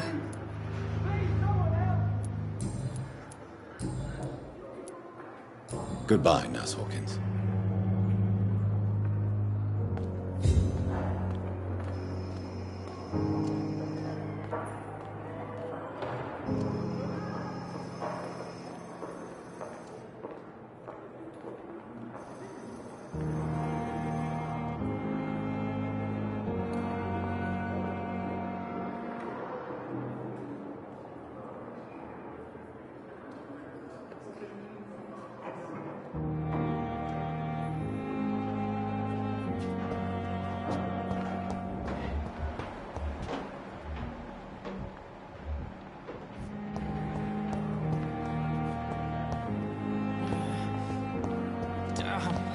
So many deaths.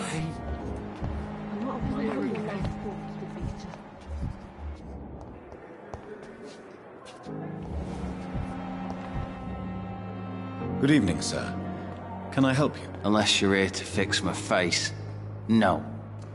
I don't think you can help me. I'm Dr. Reed. I've recently taken the position of head surgeon here. War injuries, am I right? You guessed right, Doctor. German shell took my pretty little mug right off. But they still call me Thomas Elwood.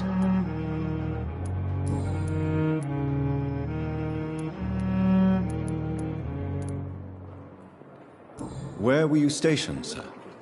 Did you serve for long? I really don't want to talk about all this shit. No offense. I was pushing too much. I served in France myself. I just wanted to know what happened to you. You were an officer, weren't you? Then I doubt we fought the same war, sir. No offense. How close are you to Miss Horcroft? Are you aware that she thinks she is a vampire? To wait for her next nibble is the best reason to stay here. Every time she approaches my bed, she treats me like something tasty. A normal person. Aren't you afraid? She may hurt you if the game goes too far. She's quite harmless, I can assure you. Her head's broken inside is all. While I'm busted on the outside. But she's still beautiful. Living proof that there's hope for me.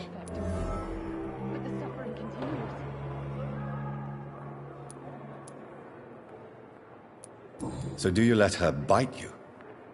You know that's not sanitary. And why not? She's only supping a few drops of me blood. And the pain, it's real for once. She could decide to bite less willing patients. Then it's another good reason for me to stay here, Doctor. You do realize she's mentally disturbed. It's called the Cotard syndrome. She truly believes she's a vampire. In her madness, she never refers to my scars. And frankly, if I could, I'd join her world. It seems much more fun than the real one.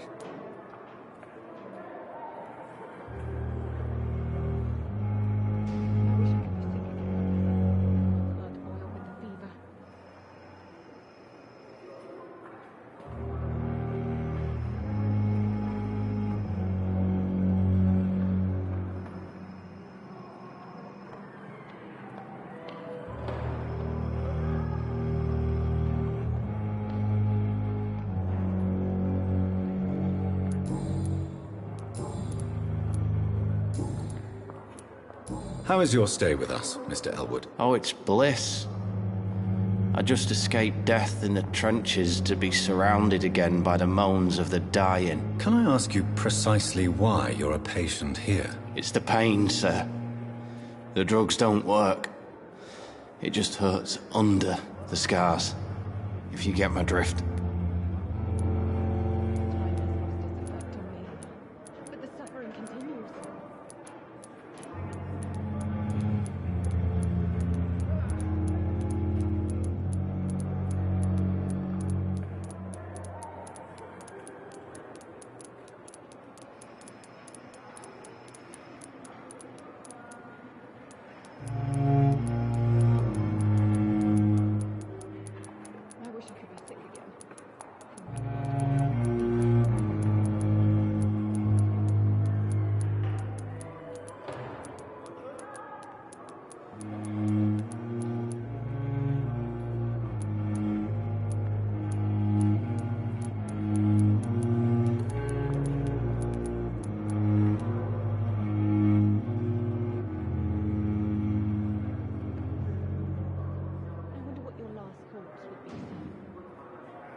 Can I do anything for your pain? Nurses gave me a bunch of pills.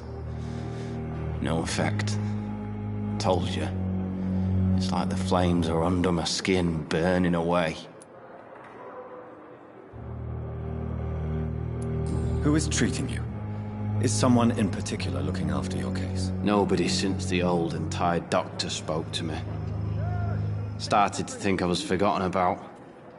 Wouldn't blame you. You don't seem worried by that. My face hurts so much more when I smile or cry. I've learned it's easier not to speak. But be assured I'm smiling inside. Goodbye for now, Mr. Elwood.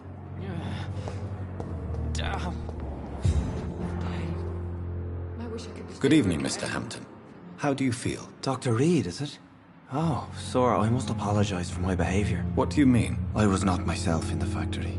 Fear and exhaustion made me say awful things to you, I'm afraid. You remained perfectly nice and polite. A little delirious, perhaps. But who wouldn't be after enduring an abduction? Thank you, Doctor. That's a relief. Now all I need to do is rest and return to my flock.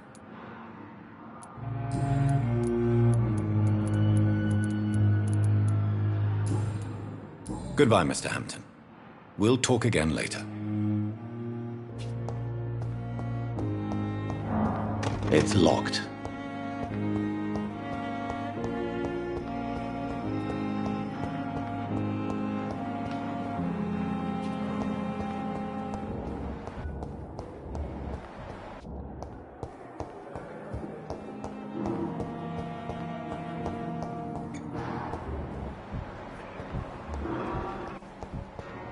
Thelma Howcroft said she was being watched by vampire hunters. Where are they hiding? I should investigate.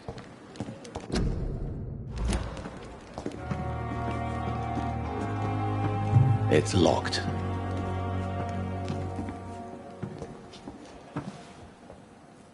Good evening. I'm Dr. Reed. Always a pleasure to meet a colleague, sir. Especially when he was supposedly dead. A colleague? Are you a doctor too? Not anymore, sir. I used to be Dr. Rakesh Chadana. Now, I'm just Mr. Chadana, pawnbroker and humble guardian of this morgue. What do you mean, you used to be a doctor? Was your license revoked? No, sir. It is just that I like to be precise. I run a little pawn shop while taking care of the dead. But I used to be a real doctor. Please show me what you have to sell. Of course. It's just trinkets and curios, really. But I'm sure they can be useful.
Good evening, madam.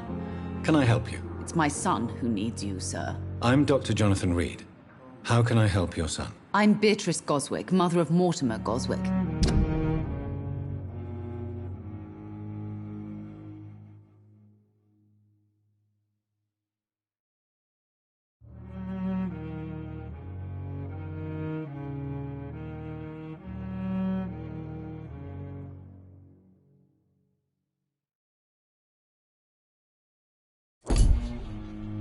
Could you check on him, please, Dr. Reed? I've heard much of your talents as a physician. Goodbye, Mrs. Goswick.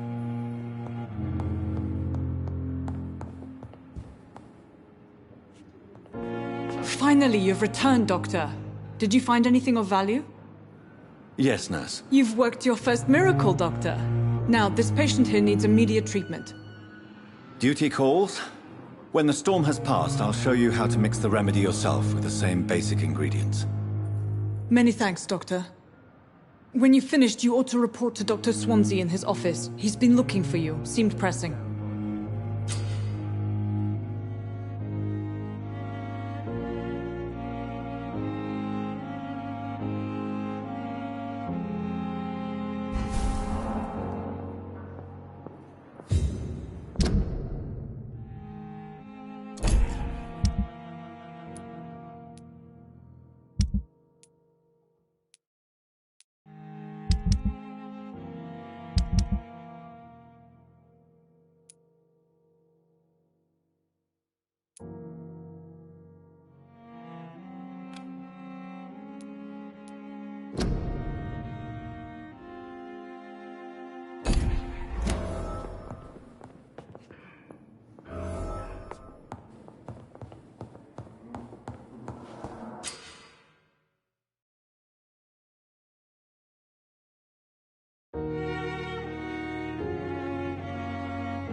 Please, Jonathan, come in. Fascinating, is it not? In the last decade, so many mysteries have been brought to light with our microscopes. The human body, biology's penultimate frontier. The more we explore its boundaries, the less we're able to trace a clear line between life and death. You, my friend, have a foot in both countries. The view must be vertiginous. It's at least as vertiginous as chatting about vampires with you, I would say. This must be all so new to you. This area of town, the hospital, a brand new life. How stimulating it must be. I wish I could share your enthusiasm, Dr. Swansea, but my condition defies scientific categorization. Undead? Unalive? Immortality defies logic.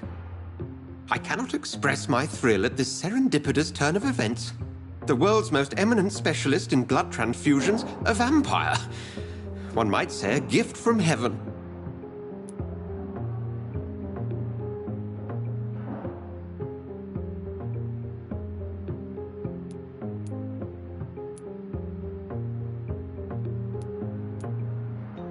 I'm a dead man. I was murdered. Now I'm a murderer. Tell me how this is a gift. Forgive me. I've been an admirer of your work for a long time, and now you are so much more than a brilliant physician. And please, call me Edgar.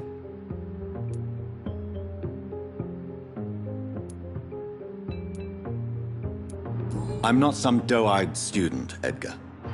I understand we both have something to gain from this relationship. Very well. I have a task for you, Jonathan. Something that will require all your newfound skills.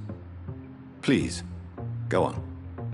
The Pembroke only survives through the generosity of our benefactors. Unfortunately, our main donor has found herself in a bit of a bind. Now, if you could help her out... A spokesman or politician is what you need. That's not my calling. And until I come to understand what has happened to me, I require discretion. Discretion is in order, Jonathan. Lady Ashbury has recently received rather indelicate correspondence that, if revealed, would jeopardize her position. And you would like me to eradicate this threat? By the stole, of course not. I would just like you to pay her a visit. Her ladyship is certainly near the tents outside, tending the sick. You can't miss her. Look for someone impossibly delicate. Accepted. I'll see what kind of trouble Lady Ashbury is in.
blundering idiot.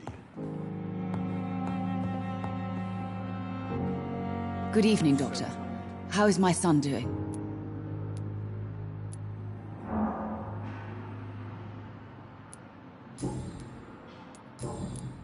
Have you heard rumors of blackmail going on in this hospital? Dr. Reed, are you trying to take advantage of me? Of course not, Mrs. Goswick. I'm just curious. Well, go be curious somewhere else, please.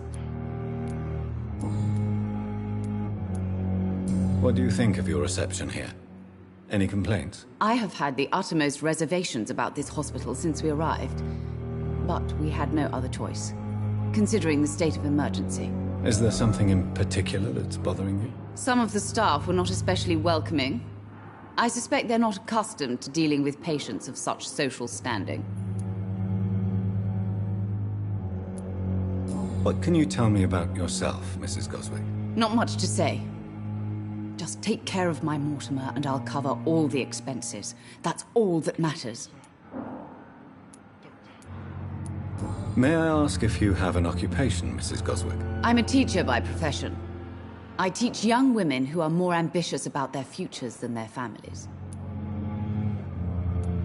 Are you really that rich? Most of the patients here are of a more humble origin, if I may say so. Yes, thanks to my husband. May he rest in peace. I can cover any needed medical expenses. Tell me more about your arrival at the Pembroke Hospital. What gave you such a bad first impression? The ambulance driver was quite rude, for a start. And that nurse, Miss Hawkins, seems to have quite a dubious attitude. What do you mean? She managed to secure a bed for my son despite the epidemic. It was a relief, but it wasn't cheap. She charged you for a bed? Yes, and I paid without question, considering the urgency of the situation. I share your concern, Mrs. Goswick. Be sure that I'll talk to the people involved. I don't expect compensation, Dr. Reed. But I'm aware such behavior would not be tolerated in other hospitals.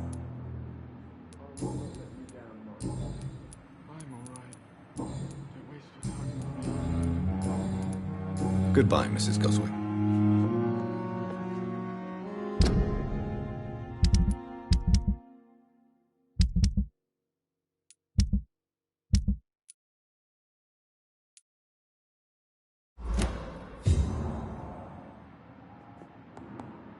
My sweet girl. Good evening. I'm Dr. Reed. Can I help at all? No. Really? Why are you here, then? I don't want to talk. My throat hurts too much. I suppose that this pain is the reason you're here. Is someone taking care of you? Yes. And no. Could you at least tell me your name, sir? Mortimer. Mortimer Goswick.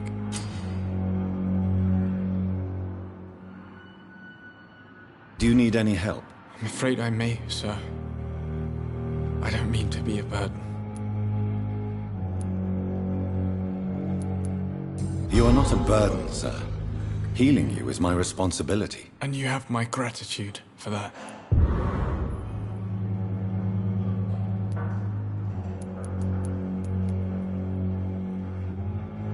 Have you heard rumors about blackmail in this hospital? No.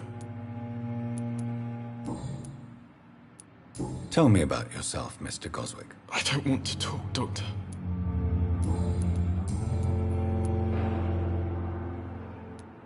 Why did your mother have you hospitalized here?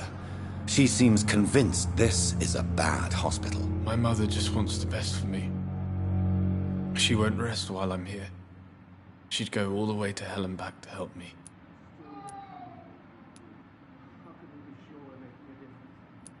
Pembroke Hospital may look unorthodox, but rest assured you're in good hands here. It's not me you have to convince, Dr. Reed. It's my mother.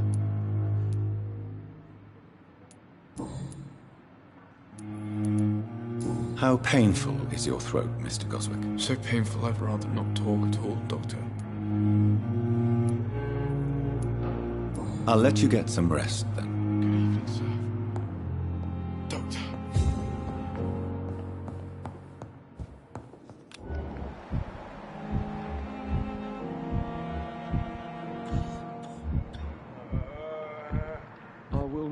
down, my boy.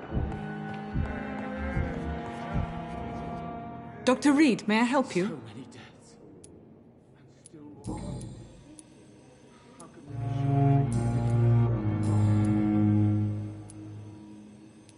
What can you tell me about our patients here at Pembroke?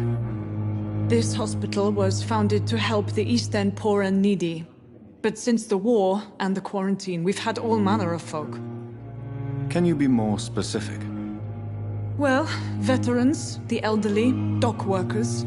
We even have a few mental patients. If there's space, we take them. I'll see you later, Nurse Crane.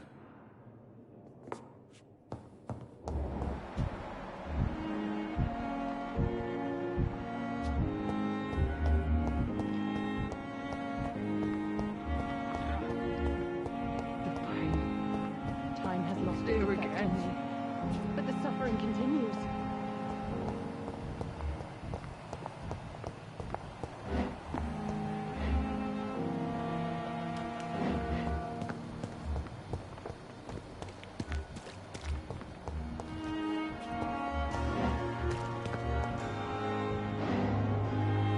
Good evening, Milton. Good evening, Doctor. Still trying to save lives?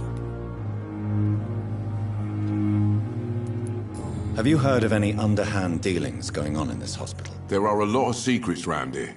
I'm not surprised someone tried to make money from them. What kind of secrets? I'm not in the gossip business, Dr. Reed. If you want to know more, you better talk to Harriet Jones. She's the eldest patient here. Goodbye, Milton.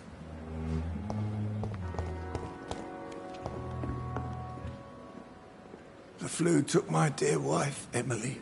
I take comfort knowing we'll soon be together again. Mr. Rainfield, that's no way to talk.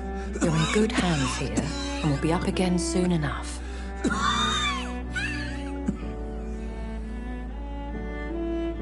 Now do me a kindness and get some sleep. I'll be back round later. Your words are kind, the blessings of an angel. You're the sweet, sweet Lady of Mercy.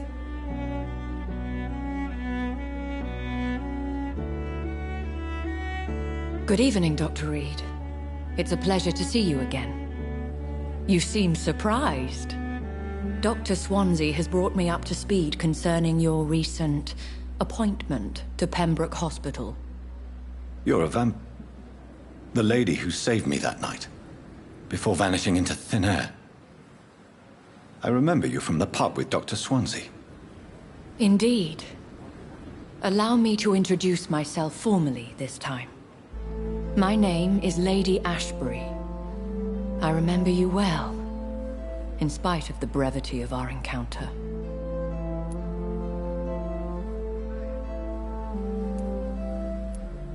Apologies. You've taken me by surprise. I'm very happy to see you. The pleasure is mine, Doctor. I hope you're more disposed to answer my questions now. You must have countless questions, but our rather urgent matter first. Swansea has explained. My cover, if you prefer, has been compromised.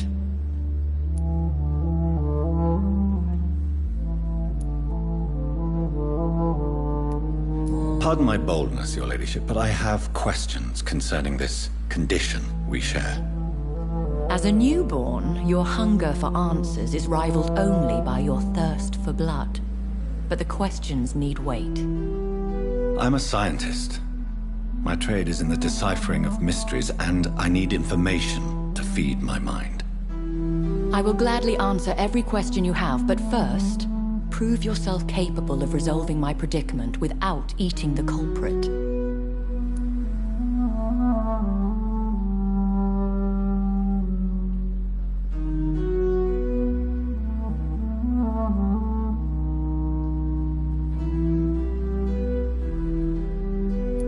Dr. Swansea has commissioned me to be your agent in this matter. You could start by explaining what's amiss.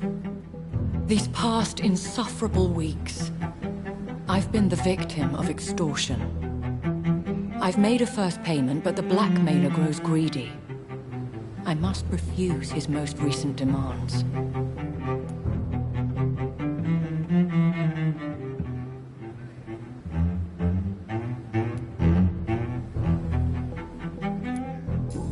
continue. Every detail is essential. I'm your man. My embarrassment in this matter is eclipsed only by my shame at having put the hospital at risk. The threat from our anonymous scoundrel is clear. A list of dates.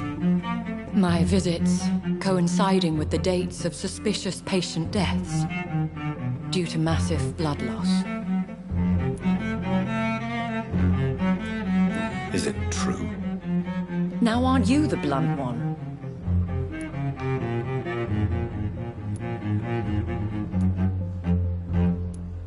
Excuse my impertinence, your ladyship.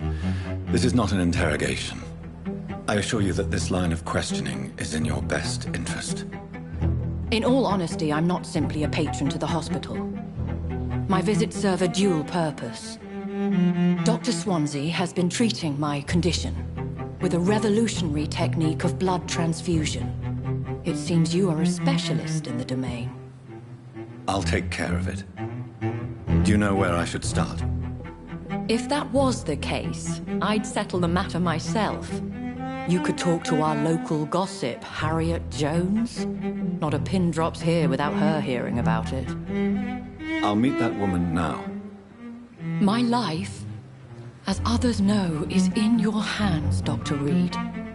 I'm sure of your discretion, but I do fear your powers of persuasion will be put to the test. When this is resolved, I'll be your obligé. I'll answer all questions in regards of your condition.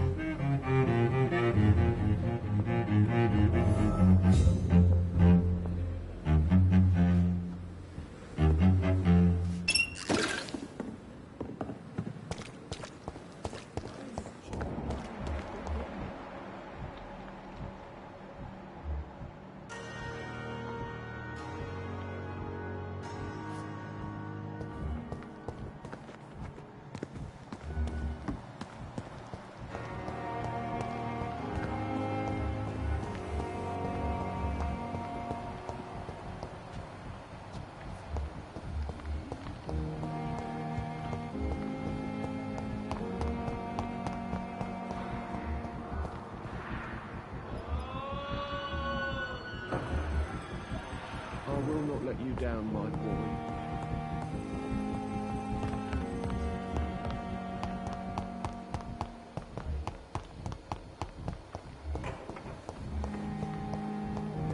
Greg with no respect.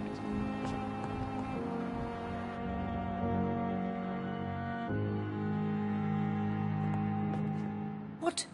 What? What is this? Who are you? Get out of my room. There's no need for alarm, madam. I'm Dr. Reed, the new surgeon. Preposterous. Dr. Reed, you say? I don't want some bumbling intern. Where's Dr. Swansea? Please, calm down, madam. I assure you that I am highly qualified. I'm just back from war duty. How brave. Threatening an old defenseless woman. You know how long I've been a patient here? You've picked the wrong fight.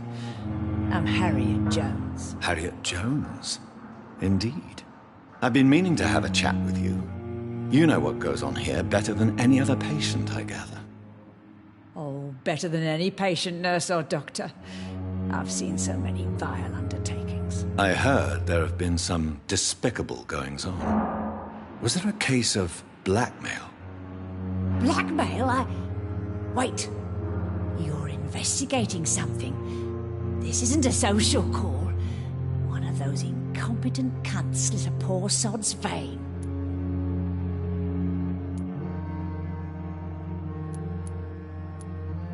I assure you, madam, this is not an investigation into a possible medical error. Debauchery, then? Nurses Crane, Hawkins, Brannigans, whores, all of them. They can't keep their legs shut. I've seen them scratching slutty sores. Really? Well, if you have irrefutable proof, I'll not have the staff behaving in such a manner here. This is your business, Doctor, not mine. But I swear one of the nurses is cavorting with some man on hospital hours. Thank you for your time, Miss Jones. You've given me something to go on. See you on the next round. Miss Jones, greetings. How do we feel? Again? Waking a poor old woman in her sleep? There isn't a poor life needs saving somewhere? Now, I need to ask you a few simple questions. Well, if you really must. Have you noticed any suspicious comings or goings? It would be a great deal easier to make a list of things unsuspicious in this house of charlatans.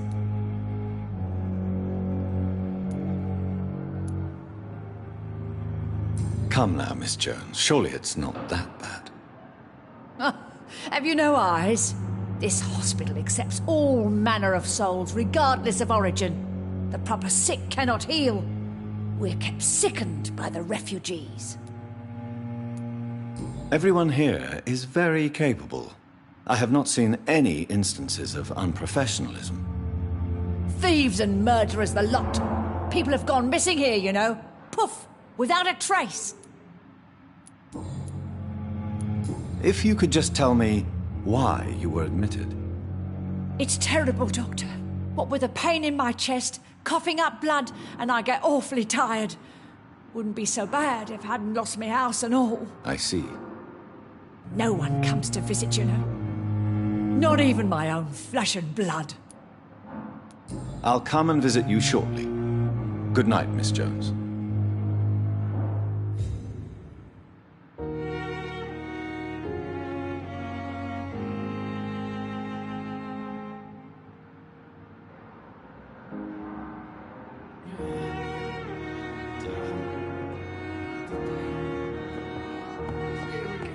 The patients and staff might know something. I'll start my investigation with them. There's a hospital. That's Pembroke nowadays.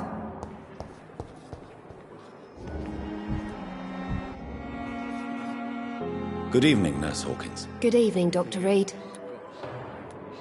What can you tell me about the strange man visiting one of the nurses during her shift? Let me guess. You spoke with that old shrew, Harriet Jones. Do not pay attention to her, Doctor. She's full of fanciful tales.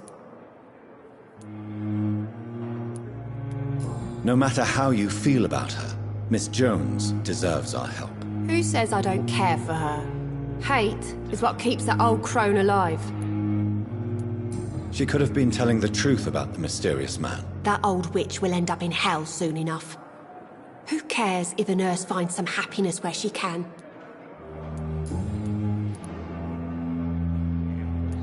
What can you tell me about the strange man visiting one of the nurses during her shift? Let me guess. You spoke with that old shrew, Harriet Jones. Do not pay attention to her, Doctor. She's full of fanciful tales.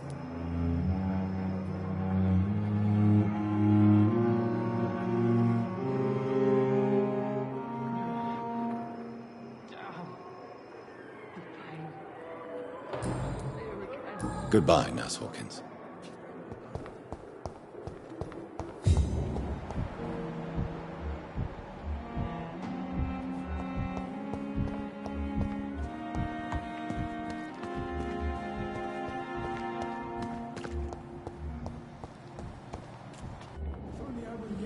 Good evening, Nurse Brannigan. Good evening, Doctor.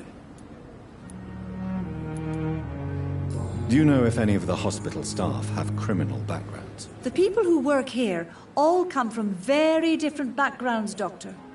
Just like the patients. Have you seen a strange man visiting any of the nurses here? I've never heard of such a thing, Doctor.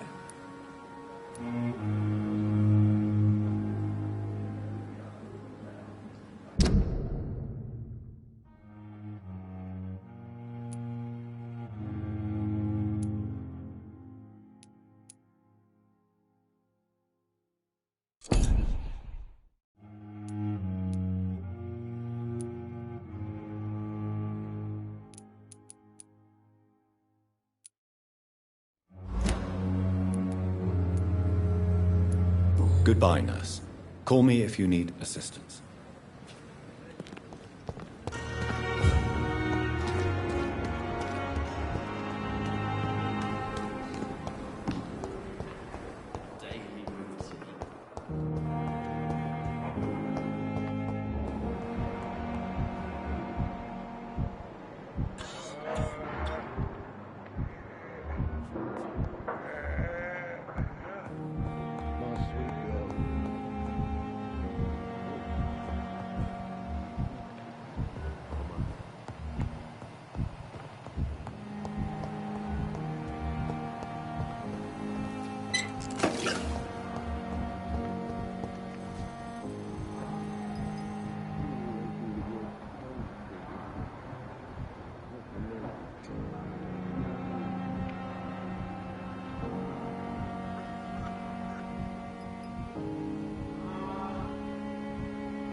Please, sir. I need help bad. What's going on? I'm Blight, sir. Newton Blight. I've lost my mate. Can't find him anywhere. I'm Dr. Jonathan Reed from the Pembroke Hospital.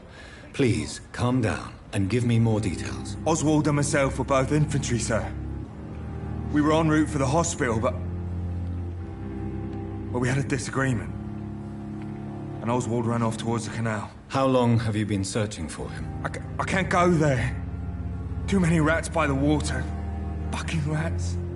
Can't stand them since the war, sir. Can't stand them at all. Don't be ashamed, Mr. Blight. Many soldiers who survived the trenches suffer from musophobia. I'll see what I can do for your friend.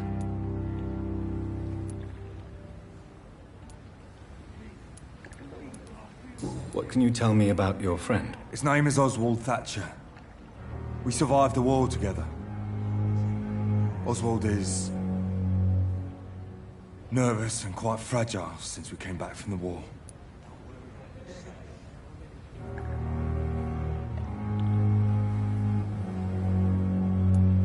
Where was your friend the last time you saw him? He went down by the canal. He didn't want to go to the hospital. I think he went to the sewers on purpose. So I couldn't go after him. I have all the information I need for now. If I find anything out about your friend, I'll let you know as soon as I can. Thank you, Dr. Reed.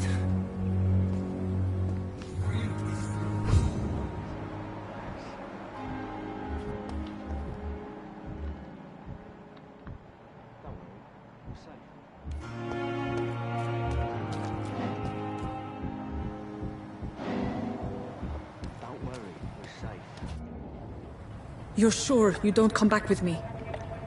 Nah, I have to see someone at the hospital. Be careful. You look so bad they may keep you as a patient. Fuck 'em. I don't like hospitals, or doctors.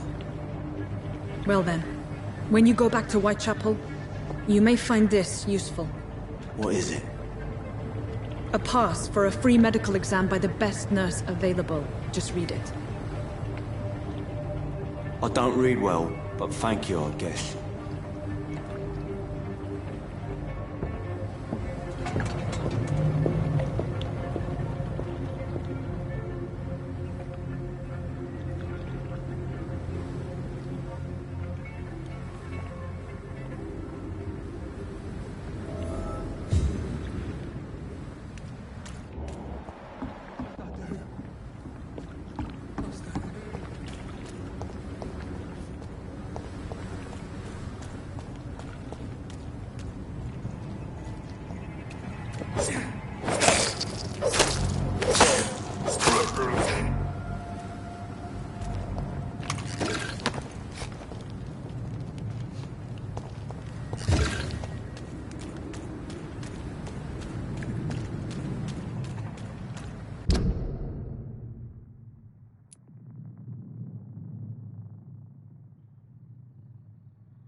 This is an impressive knife. There's a name engraved on the metal. Clay. What kind of man puts his name on a knife?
Best be your phone.